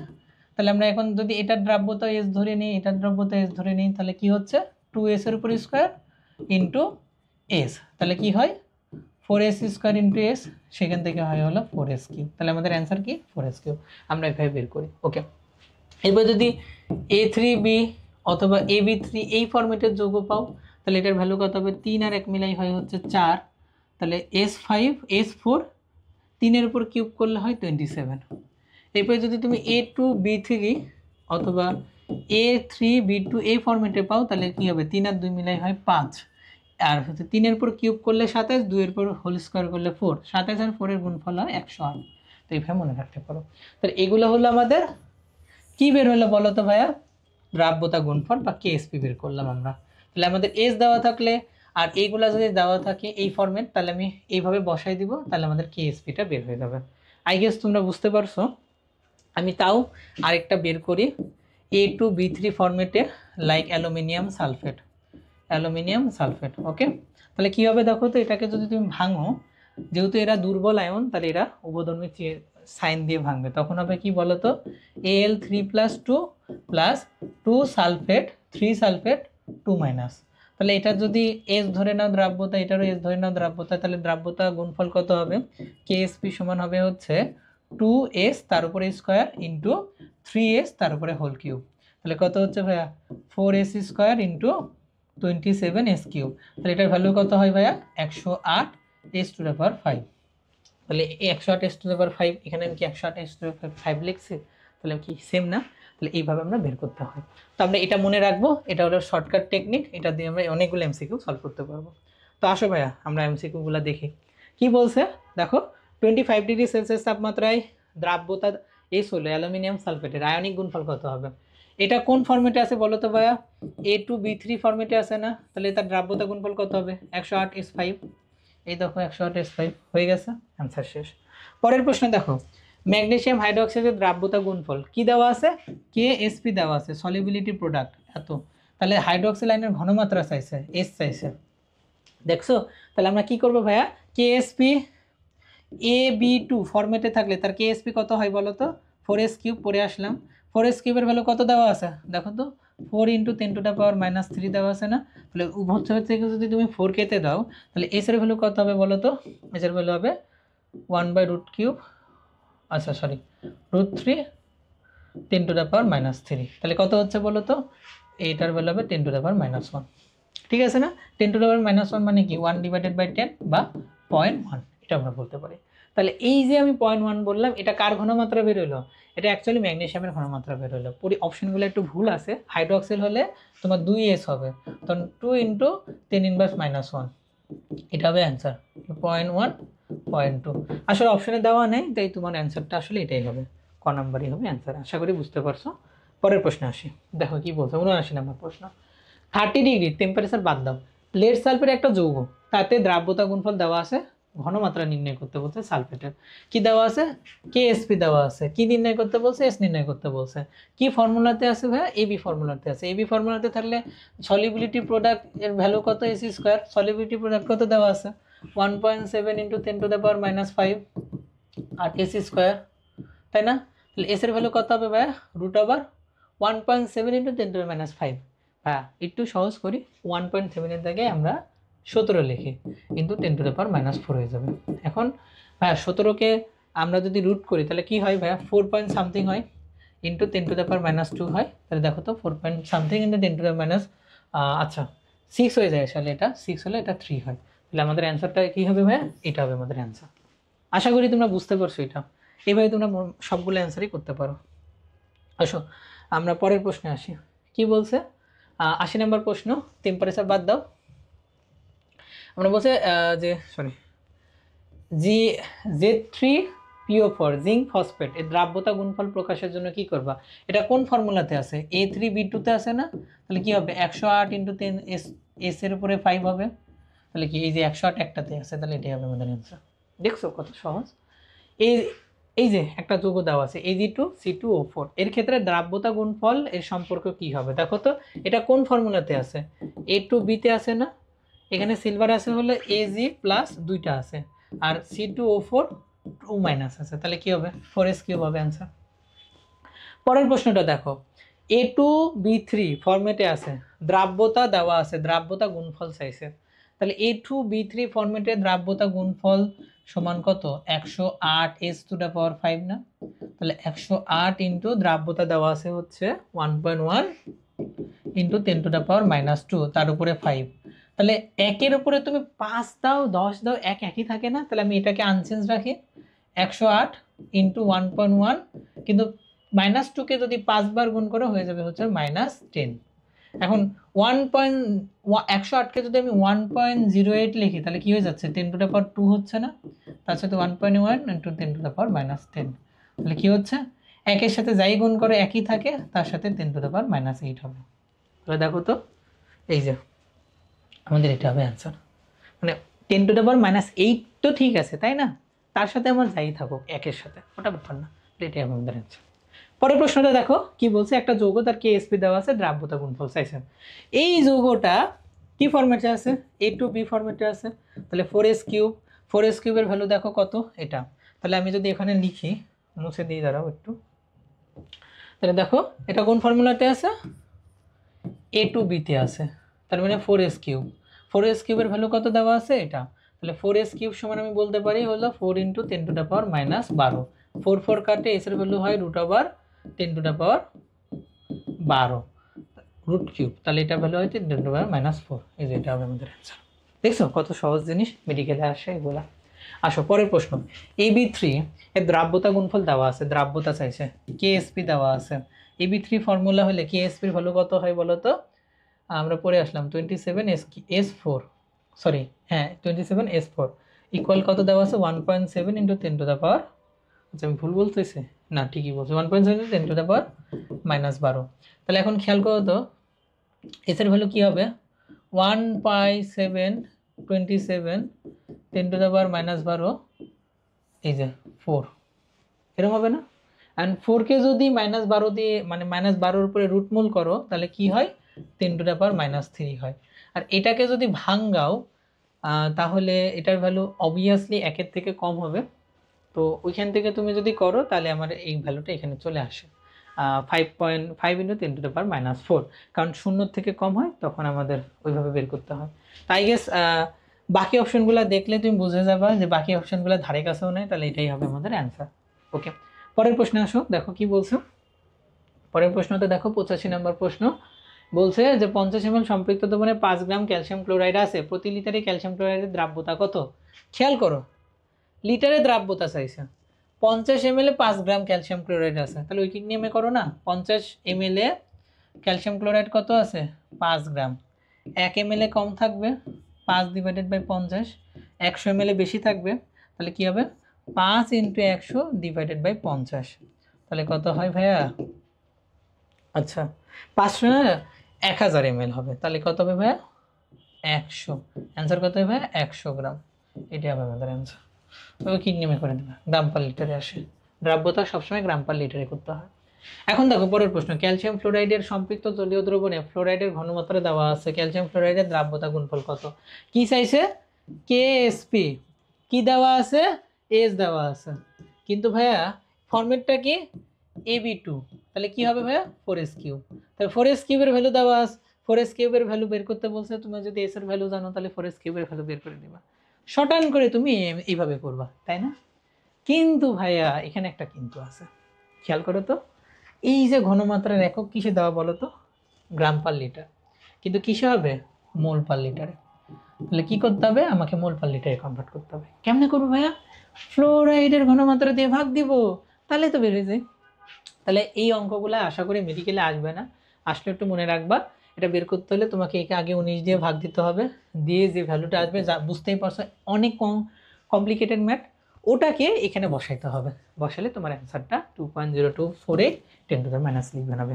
আই গেস বুঝাইতে পারছি। এই যে ব্যতিক্রমটা না, জাস্ট এটা বোঝানোর জন্য আমি এমসিকিউটাকে হাত দিয়েছি।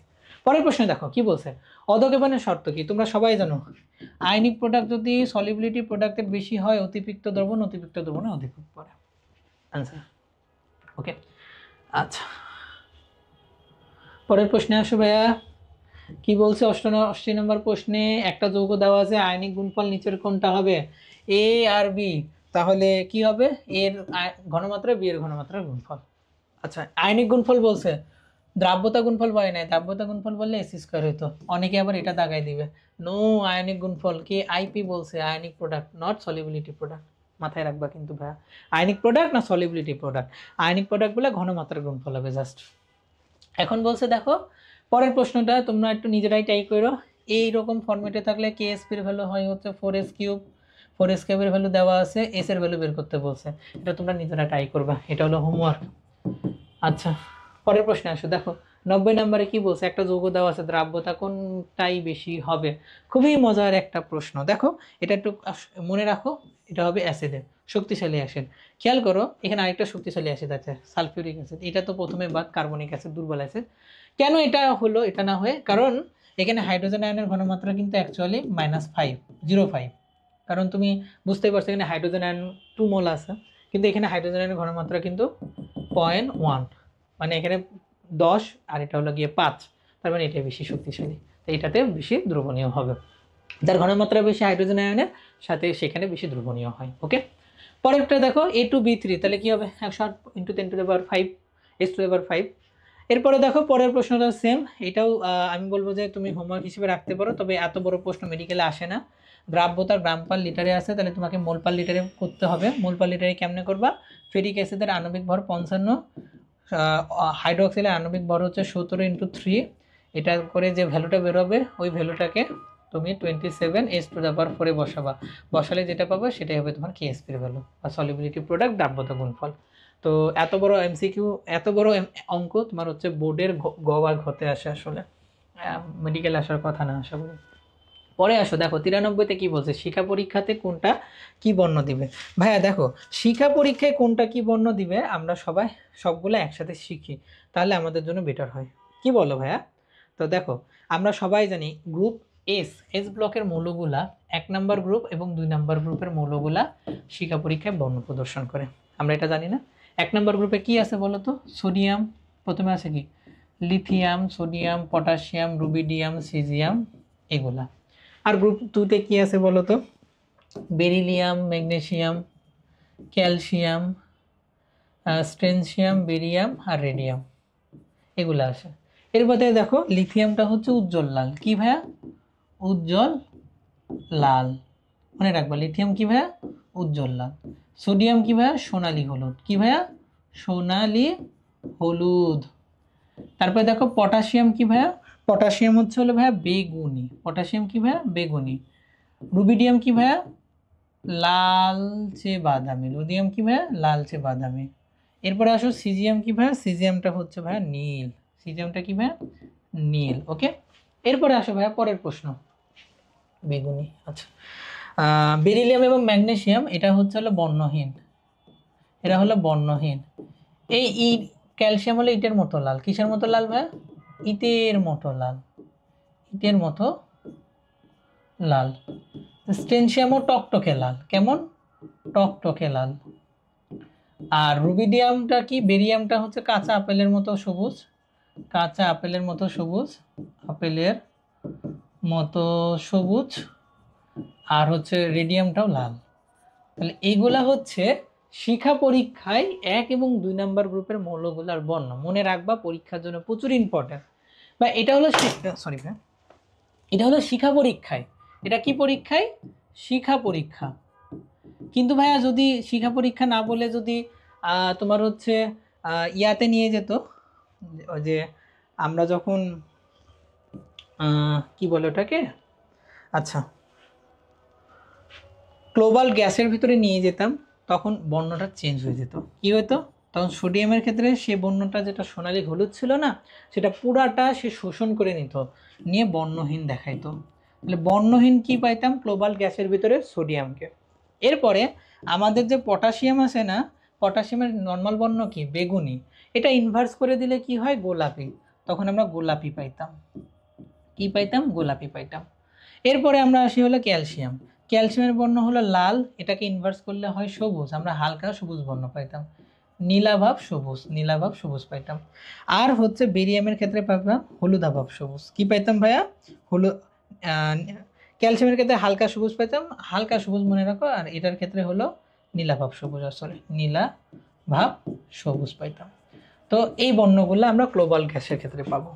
ক্লোবাল্ট গ্যাস, ক্লোবাল গ্যাসের ক্ষেত্রে কি পাবো? সোডিয়ামের ক্ষেত্রে বর্ণহীন, পটাশিয়াম গোলাপি লাল, ক্যালসিয়াম সবুজাভাব, বেরিলিয়াম হলো নীলাভাব সবুজ। তো এই বর্ণগুলো আমরা হচ্ছে গ্লোবাল গ্যাসের ক্ষেত্রে পাবো। তাহলে আমরা দেখো পরের প্রশ্নে চলে যাই। দেখো কি বলছে, শিখা পরীক্ষায়, এই যে শিখা পরীক্ষায় কোন আয়নটি নীলাভাব সবুজ দেয় ভাইয়া? কপার।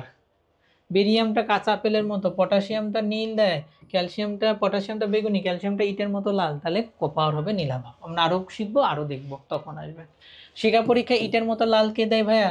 ক্যালসিয়াম দেয়। শিখা পরীক্ষায় সোনালী হলুদ কে দেয় ভাইয়া? সোডিয়াম দেয়। শিখা পরীক্ষায় কোনটা বেগুনি বর্ণ ধারণ করে? পটাশিয়াম দেয়। শিখা পরীক্ষায় কোন আয়নটি বর্ণালী গ্লোবাল কাচের ভিতর দিয়ে হালকা সবুজ দেখায়? ক্যালসিয়াম দেখায়। গ্লোবাল ব্লু গ্যাসের মধ্য দিয়ে গোলাপি লাল বর্ণ ধারণ করে কে ভাইয়া? পটাশিয়াম করে। দেখছো ভাইয়া, এক কোয়ালিটির সবগুলা কোয়েশ্চেন আমাদের হয়ে গেছে, এবং এগুলো প্রচুরভাবে মেডিকেল অ্যাডমিশন টেস্টে আসে।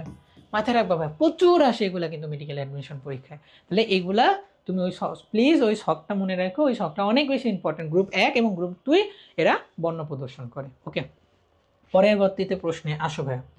পরের প্রশ্ন হচ্ছে এই যে নেসলার দ্রবণটি দ্বারা কোন আয়ন শনাক্তকরণ করা হয়? ভাই আগে তোমাকে নেসলার দ্রবণের সংকেতটা জানতে হবে। নেসলার দ্রবণ মানে হলো কি ভাইয়া বলো তো? নেসলার দ্রবণ মানে হচ্ছে, আমরা একটু লিখি যদি, তাহলে নেসলার দ্রবণের মানে হচ্ছে পটাশিয়াম মার্কিউরিক আয়োডাইড। আমি মনে রাখতাম 214। এটার সাথে যখন তুমি পটাশিয়াম হাইড্রোক্সাইড দিবা, এটার নামই হচ্ছে নেসলার দ্রবণ। এটার নাম কি ভাইয়া? নেসলার দ্রবণ। খুবই ইম্পর্টেন্ট ভাইয়া, মাথায় রেখিও। নেসলার দ্রবণের সংকেত কি? পটাশিয়াম আয়োডাইড মার্কিউরেটের সাথে পটাশিয়াম হাইড্রোক্সাইড। সংকেতটা কত? 214, 214। এটার সাথে যখন তুমি অ্যামোনিয়া দিবা, অ্যামোনিয়া বিক্রিয়া করে কি করবে জানো? Ammonium iodide plus potassium iodide plus ammonia mercuric iodide তৈরি করবে, NH2 মার্কারি টু আয়োডিন 3, অর্থাৎ 223। তাহলে অ্যামোনিয়াটা পরীক্ষা করতেছে না, তাহলে নেসলার দ্রবণ দিয়ে তুমি কোনটা শনাক্ত করবা? অ্যামোনিয়া শনাক্ত করবা। আচ্ছা, এখন আসো ভাইয়া, শনাক্তকরণের আমাদের আরেকটা শখ। ভাইয়া এই যে আমি একটা দিলাম, তোমাকে এটা মনে রাখতেই হবে, মনে রাখতে হবে ফর মেডিকেল অ্যাডমিশন পরীক্ষা। তোমাকে আরেকটা জিনিস মনে রাখতেই হবে, সেটা হলো আয়ন শনাক্তকরণ। ওকে, কালার তো শিখলে, আয়ন শনাক্তকরণে আসো। পটাশিয়াম 3 ধরনের যৌগ আয়ন শনাক্তকরণে ইউজ করা হয়। পটাশিয়ামের প্রথম যে জিনিসটা ইউজ করা হয় সেটার নাম হলো পাইরোঅ্যান্টিমনি। এর সংকেত কি বলতো? পটাশিয়াম পাইরোঅ্যান্টিমনির সংকেত হলো K2H2SB2O7। আমি মনে রাখতাম 227। এইটা দিয়ে তুমি সোডিয়ামকে শনাক্তকরণ করতে পারো। কি কে? সোডিয়ামকে। এরপরে পটাশিয়ামের 2টা জটিল আয়ন রূপে থাকে। একটা হলো পটাশিয়াম ফেরোসায়ানাইড, সংকেত কি? FeCN6 potassium 4+। এটা দিয়ে তুমি কি কি শনাক্ত করতে পারো ভাইয়া? এটা দিয়ে তুমি শনাক্তকরণ করতে পারবে হচ্ছে ফেরাস 2+, আয়রন 3+, কপার এবং জিঙ্ক। ওকে, এখন আর আরেকটা আছে ভাইয়া পটাশিয়াম এটা তো ফেরোসায়ানাইড, আরেকটা হলো পটাশিয়াম ফেরিসায়ানাইড CN6, এটা হবে হলো 3। এটা দিয়ে তুমি কি শনাক্ত করবা? Fe2+ আর Fe3+। ওকে, শনাক্ত করবা। এখন কোনটা কি বর্ণ দিচ্ছে ভাইয়া? খুবই ইম্পর্টেন্ট, এটা দিয়ে আমি বুঝবো। যখন এটা তো একটা যৌগই দিচ্ছে, তাহলে আমি এটা মনে রাখার আলাদাভাবে দরকার নেই। পটাশিয়াম পাইরোঅ্যান্টিমনি সোডিয়াম শনাক্তকরণ করে। পটাশিয়াম ফেরোসায়ানাইড 4টা যৌগকে শনাক্তকরণ করতে পারে। এর ভেতরে আমি মনে রাখতাম ভাইয়া, এখানে দেখো কমন কি? Fe2+, এখানেও দেখো Fe2+, Fe3+ কমন, তাই না? দেখি কিভাবে মনে রাখতাম। আমি প্রথমে মনে রাখতাম, প্রথম মানে ফেরোসায়ানাইডের ক্ষেত্রে Fe2 আর Fe3 যে বর্ণটা দিবে সেটা হবে নানি। কি হবে? নানি। পরেরটার ক্ষেত্রে যে বর্ণ দিবে সেটা হবে হলো নাবি, না বি। দেখো কিভাবে মনে রাখতাম, নতে হলো নীল, তাহলে এইখানে নীল বর্ণ হবে, আর পরের নতেও নীল, এটাও নীল বর্ণ হবে।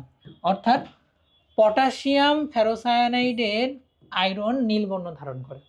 এটা হলো হালকা নীল, আর এটা হলো গাঢ় নীল। ওকে, আর কপারটা হবে এখানে ভাইয়া কি হবে বলো তো? লালচে বাদামি, লালচে বাদামি।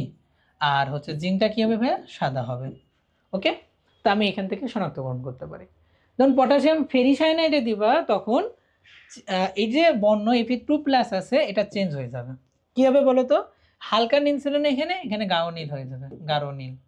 এই যে নাবির নীল, আর বতে Fe3+ বাদামি বর্ণ ধারণ করবে। বুঝতে পারছো ভাইয়া? পটাশিয়াম 3 রকম জটিল যৌগ তৈরি করে, potassium pyroantimony, potassium ferrocyanide, potassium ferricyanide. Potassium pyroantimony সোডিয়ামকে শনাক্তকরণ করে, potassium ferrocyanide Fe2 Fe3 copper আর জিঙ্ককে শনাক্ত করে। কি বর্ণ দেয়? হালকা নীল, গাঢ় নীল, লালচে বাদামি, সাদা। আর পটাশিয়াম যে ফেরোঅ্যান্টিবডি আছে সেটা কি করবে? Fe2+ Fe3+কে শনাক্ত করবে। কি বর্ণ দিবে? গাঢ় নীল আর বাদামি বর্ণ দিবে। তো এটা ভাইয়া মনে রাখবা। তো এটা আমাদের একটা ইম্পর্টেন্ট জিনিস ছিল। আমরা আরেকটা মনে রাখবো, সেটা কি ভাইয়া বলো তো? সেটা হচ্ছে আমরা মনে রাখবো হচ্ছে অ্যামোনিয়া। অ্যামোনিয়ার আবার কয়েকটা জটিল যৌগ আছে। অ্যামোনিয়ার ভিতরে আমরা প্রথমে যেটা মনে রাখবো সেটা হলো ভাইয়া অ্যামোনিয়াম অক্সালেট। কি ভাইয়া? Ammonium oxalate. এটা দিয়ে কি শনাক্ত করে? এটা দিয়ে আমরা ক্যালসিয়াম শনাক্ত করি। লাইক পটাশিয়াম পাইরোঅ্যান্টিমনি যখন সোডিয়াম শনাক্ত করে, অ্যামোনিয়াম অক্সালেট দ্বারা আমরা এটা শনাক্ত করি। অ্যামোনিয়ামের ভাইয়া আরও দুটো আছে, একটা হলো অ্যামোনিয়াম হাইড্রোক্সাইড। এই অ্যামোনিয়াম হাইড্রোক্সাইড দিয়ে আমরা কী কী শনাক্ত করতে পারি? অনেক কিছু ভাইয়া। Copper 2+, iron 2+, iron 3+, aluminium 3+, zinc 2+, আরেকটা হলো ক্যালসিয়াম 2+। আরেকটা আছে ভাইয়া অ্যামোনিয়ামের আরেকটা যৌগ, সেটার নাম হলো অ্যামোনিয়া থায়োসায়ানাইড CNS। এটা দিয়ে আমরা কি কি শনাক্ত করতে পারি ভাইয়া? Fe2+ আর Fe3+। ওকে, আমি সবগুলাকে কিন্তু সিম্পলি এক জায়গায় করে দিচ্ছি যাতে তোমাদের পড়তে সুবিধা হয়। এখন কি হবে ভাইয়া, এই যে তুমি অ্যামোনিয়াম অক্সালেট দিয়ে তুমি কি করলা? ক্যালসিয়ামকে শনাক্ত করলা।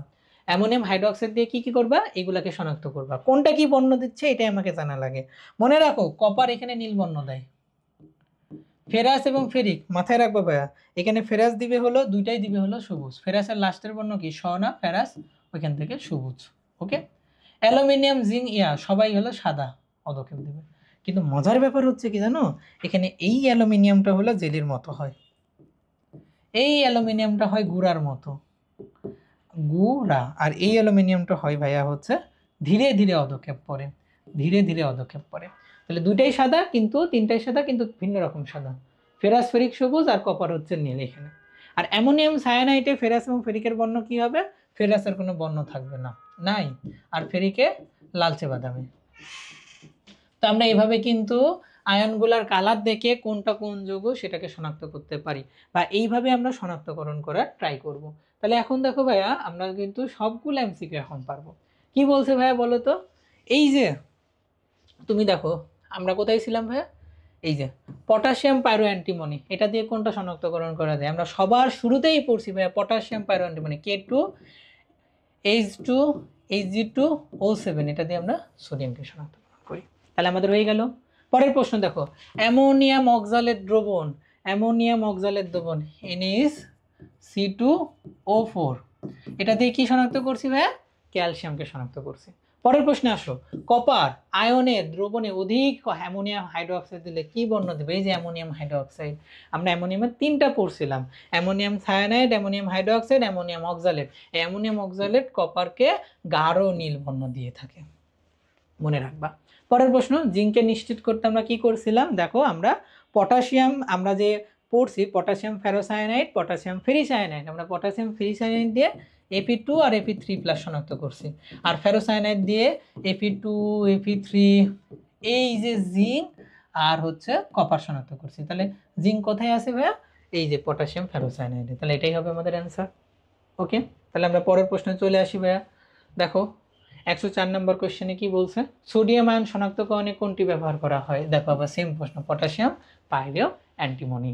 আচ্ছা, অ্যামোনিয়া আয়ন শনাক্তকরণে ব্যবহৃত বিকারক কোনটা? দেখো একটু আগে বলছিলাম ন্যাশনাল দ্রবণ, ন্যাশনাল দ্রবণের সংকেত কি? K2Hgi3, অর্থাৎ হচ্ছে 223 দিয়ে মনে রাখবা, 213 দিয়ে, এবং এটার সাথে পটাশিয়াম হাইড্রোক্সাইড। ঠিক আছে না? এটাই হলো ব্যবহার করা হয়। এই দেখো পরের প্রশ্নে বলছে ন্যাশনাল দ্রবণ কাকে বলে? এই যে এটা দেখো, এটা সেম। আসো এবার বলছে কি 107 নম্বর কোশ্চেনে দেখো কি বলছে, সোডিয়াম পাইরো অ্যান্টিমনির সংকেত কি। যখন পটাশিয়াম পাইরো অ্যান্টিমনি লিখছি এইটা, তাহলে এখানে যখন রিপ্লেস করছে সোডিয়াম দিয়ে, তাহলে এখানে জাস্ট পটাশিয়ামের জায়গায় সোডিয়াম হবে, তাহলে এটাই হবে আমাদের সংকেত। ওকে, 227 এটা মনে রাখো। পরের প্রশ্নে আসো ভাইয়া, এটা 224 214 আসলে। পরের প্রশ্ন আসো 108, নিচের কোন ক্যাটায়ন শনাক্তকরণে পটাশিয়াম ফেরোসায়ানাইড ইউজ করা হয়েছে? ভাই একটু আগে পড়ছি কপার। এরপরে আসো দেখো ভাইয়া, তাহলে আমরা আয়ন শনাক্তকরণের অনেকগুলো এমসিকিউ দেখে ফেললাম। 109 নাম্বার থেকে আবার দেখো আরেকটা লেভেলের এমসিকিউ বলছে যে একটা জৈব যৌগে তরলের গলনাঙ্ক হচ্ছে 78, ইথানল যোগ করার পরে তরলের স্ফুটনাঙ্ক থাকলো 78.3। তরলটা মূলত কি ছিল? বিশুদ্ধ মিথানল ছিল, কারণ বিশুদ্ধ ইথানলের তাপমাত্রা কত ভাইয়া?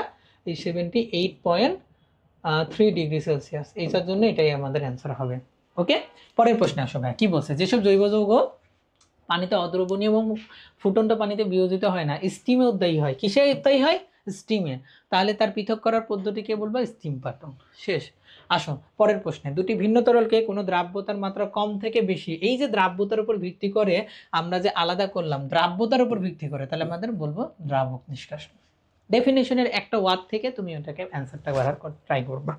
পরের প্রশ্ন দেখো কি বলছে, অধিশোচনের মাত্রা ও সচল দশার দ্রব্যতার ভিত্তিতে কোনো মিশ্রণ, যখনই অধিশোচন বলছে তখনই মনে রাখবা ভাই এটার অ্যান্সার হবে হলো ক্রোমাটোগ্রাফি। এটার অ্যান্সার হবে কি ভাইয়া? ক্রোমাটোগ্রাফি। এখন ক্রোমাটোগ্রাফি সম্পর্কে তোমাকে জানা লাগবে, ক্রোমাটোগ্রাফির ফেজ হচ্ছে দুইটা। ফেজ কয়টা ভাইয়া? দুইটা। একটা হলো স্থির আর একটা হলো গতিশীল। স্থির প্লাস গতিশীল ফেজ, দুইটা ফেজ আছে। এবারে ক্রোমাটোগ্রাফি দুই প্রকার আমরা জানি, একটা হলো অধিশোষণ ক্রোমাটোগ্রাফি আর একটা নাম হচ্ছে বন্টন বা বিভাজন ক্রোমাটোগ্রাফি। বন্টন বা বিভাজন ক্রোমাটোগ্রাফি, এই বন্টন বা বিভাজন ক্রোমাটোগ্রাফি আর অধিশোষণ, তাহলে প্রকার দুই প্রকার, ফেজ বললে দুইটা, ক্রোমাটোগ্রাফি হবে আমাদের অ্যান্সার, মনে রাখো। এখন ক্রোমাটোগ্রাফির দশা কয়টা? এই যে ফেজ বা দশা হলো দুইটা। এরপরে পরের প্রশ্নে আসো, কি বলছে দেখো ভাইয়া, পেপার ক্রোমাটোগ্রাফিতে আরএফ এর মান কত হয়? তোমরা মনে রাখবা যে আরএফ এর ভ্যালু সবসময় একের কম, তাহলে কত হবে ভাইয়া? 0.5। এখানে দেখো একের থেকে ভ্যালু একটাই কম আছে। পরের প্রশ্নে আসো, কি বলছে, কোন প্রক্রিয়ায় থোরিয়াম থেকে প্লাটিনিয়াম তৈরি করা হয়? দেখো ভর সংখ্যা সেম আছে, কি চেঞ্জ হয়েছে বলো তো? ইলেকট্রন সংখ্যা। ইলেকট্রন কি, প্রোটন সংখ্যা একটা বেড়ে গেছে না? আচ্ছা, ইলেকট্রন সংখ্যা একটা বেড়ে গেছে বলতে পারো। এনে কি হচ্ছে, বিটা সমান কি লেখো? -10 না? আর একটা বিটা যদি বেরিয়ে যায় তাহলে কি হচ্ছে, 90 থেকে একটা বিটা বেরিয়ে গেল, তাহলে কি হলো? 91 হয়ে গেল না? মাইনাসে মাইনাসে প্লাস হয় না? তাহলে আমাদের বিটা ইমিশনই হবে। যেসব পরমাণুর ভর সংখ্যা, পরের প্রশ্ন ভাইয়া, যেসব পরমাণুর ভর সংখ্যা এক কিন্তু পারমাণবিক সংখ্যা ভিন্ন, ভর এক হলে আইসোবার বলে। নিচের কোনটির আলোকে রশ্মির তরঙ্গ দৈর্ঘ্য সবচেয়ে বেশি হবে? আমরা আগেই পড়ছি ভাইয়া, আর বললাম না, মাইক্রোওয়েভ হবে অ্যান্সার আমাদের। পরের প্রশ্নে আসো, দেখো 118 নম্বরে আসো ভাইয়া, কি বলছে, কার্বনিল এবং কার্বনিল 2+ এর জন্য কোনটি, সরি কার্বনিল না, ক্লোবাল্ট এবং ক্লোবাল্ট 2+ এর জন্য নিচের কোনটির যোজ্যতা ইলেকট্রনের বিন্যাসটি সঠিক হবে? দেখো তো, যখন বলছে কপার ক্লোবাল্টের ইলেকট্রন সংখ্যা কয়টা ভাইয়া? 27টা। আর ক্লোবাল্ট 2+এ 25টা। তাহলে ক্লোবাল্টের যদি আমি ইলেকট্রন বিন্যাস করি তাহলে আমাদের কি হবে বলো তো? আর্গনের পর আমি কি লিখব? আর্গনের পর 4s2 3d7 লিখবো না? 4s2 3d7 কোথায় কোথায় আছে দেখো তো? 4s2 3d7 এই দুটাতে আছে। আর 2+ এর ক্ষেত্রে কি লিখবো? 4s0 3d7 4s0 3d7, কারণ আমরা সর্বশেষ কক্ষপথ থেকে ইলেকট্রনটাকে আগে সরাবো, সেটা আমরা জানি। তাহলে আমাদের কি হবে অ্যান্সার? এটা হবে আমাদের অ্যান্সার। ইলেকট্রন প্রবেশ করে শক্তির ক্রম অনুসারে, কিন্তু ইলেকট্রন বের হয় সর্বশেষ কক্ষপথ থেকে, এই জন্য এটা হবে অ্যান্সার। অনেকে কিন্তু হাউমাউ করে এটা দেখাই দিবে, ক নাম্বারে দেখছে যে ভাইয়া 7 আছে তো 27, তাহলে প্রথমটা মিলছে, তাহলে এটাও হবে অ্যান্সার। কিন্তু ভাই অবশ্যই এটা চেক করে দেখবা। ওকে, তো এটা আমাদের অ্যান্সার হবে কি? ঘ নাম্বার। 19 নম্বরে দেখো 119-এ কি বলছে, কোন ইলেকট্রন নিচের কোন ইলেকট্রন বিন্যাসের সাধারণ নিয়মের ব্যতিক্রম ঘটে? ভাই আমরা অনেকবার পড়ছি, দেখো মেডিকেলে আসছে, chromium, copper, silver, mercury, gold. Okay, এখন আসো, রিডবার্গের ধ্রুবক RH এর ভ্যালু হাইড্রোজেন, হ্যাঁ ভালো করে পড়ি, রিডবার্গের ধ্রুবক RH দ্বারা প্রকাশ করা হয়েছে। হাইড্রোজেন পরমাণুর বর্ণালীর বামার সিরিজের সর্বনিম্ন তরঙ্গ দৈর্ঘ্যের বিকিরিত রূপ হবে কোনটি? বামার মানে কি বলতো?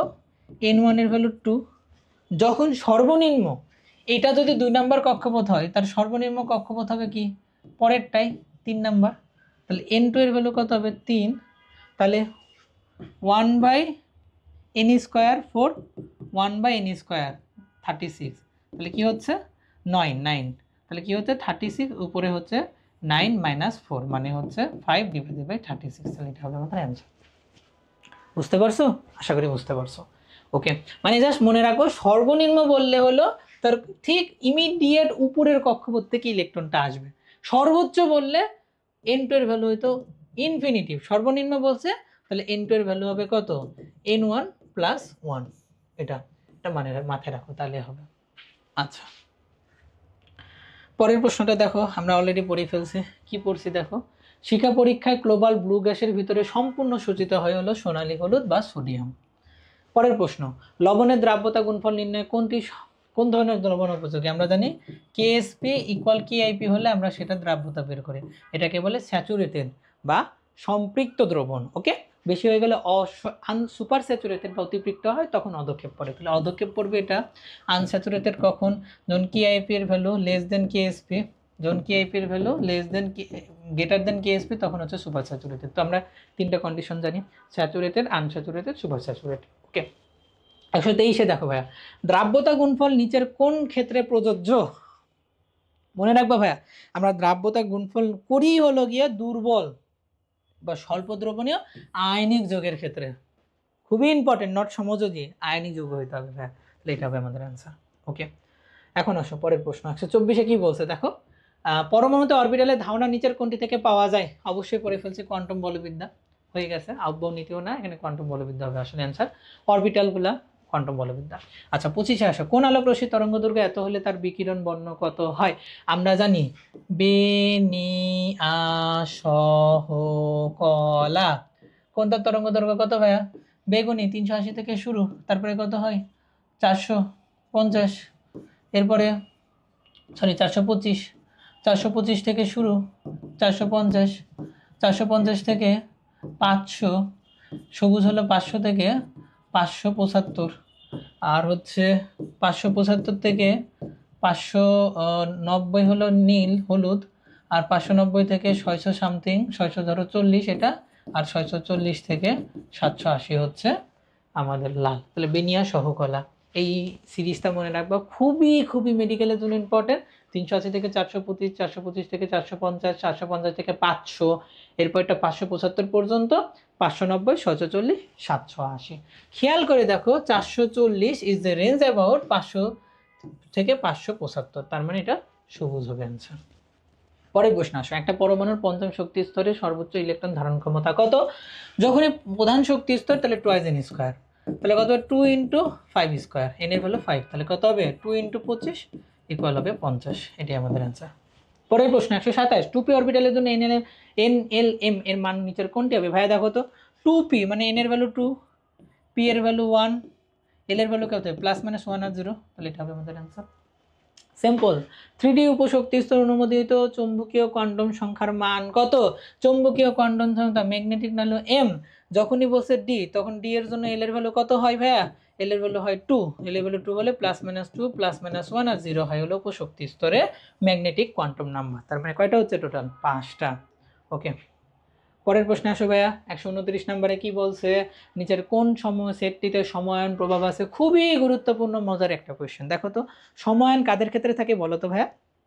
সময়ন থাকার প্রথম শর্ত হলো তারা হালকা পানিতে দ্রবণীয়, হালকাভাবে দ্রবণীয়, হালকাভাবে দ্রবণীয় মানে আর্দ্র, মানে খুবই কম দ্রবণীয়, লঘু দ্রবণীয়, একটা শর্ত। 2 নম্বর শর্ত হলো অজৈব যৌগ, অজৈব যৌগ, জৈব হলে হবে না।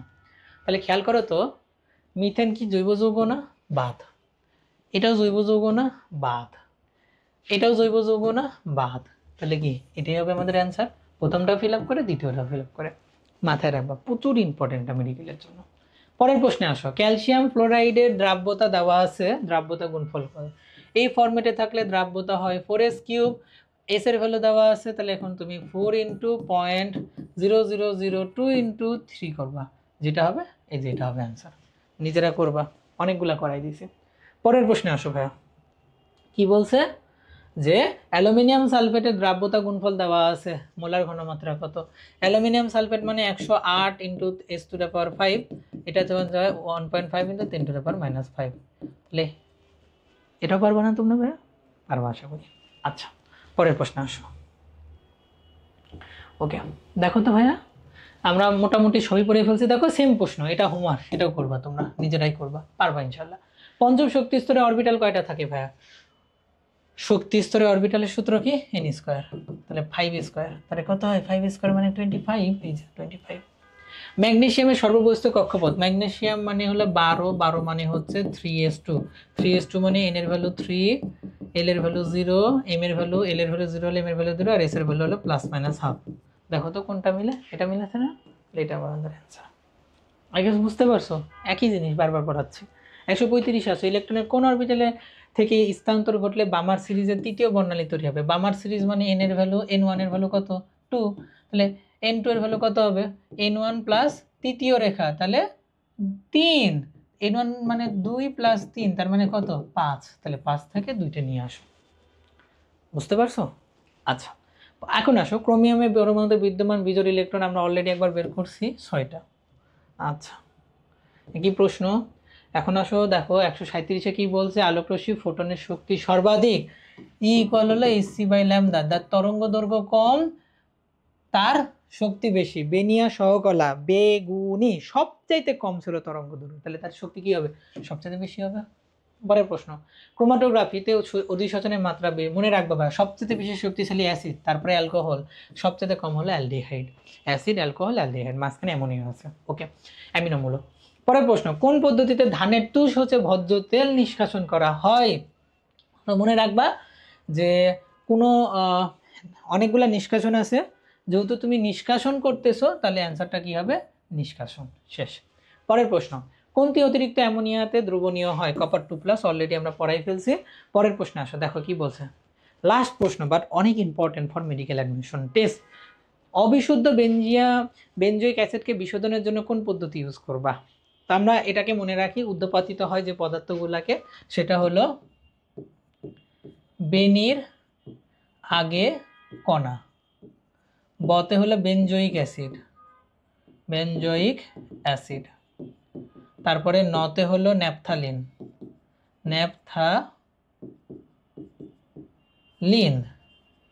আগে হলো আয়োডিন, গতে গন্ধক, কতে হচ্ছে কর্পূর, আর নতে হলো নিশাদল।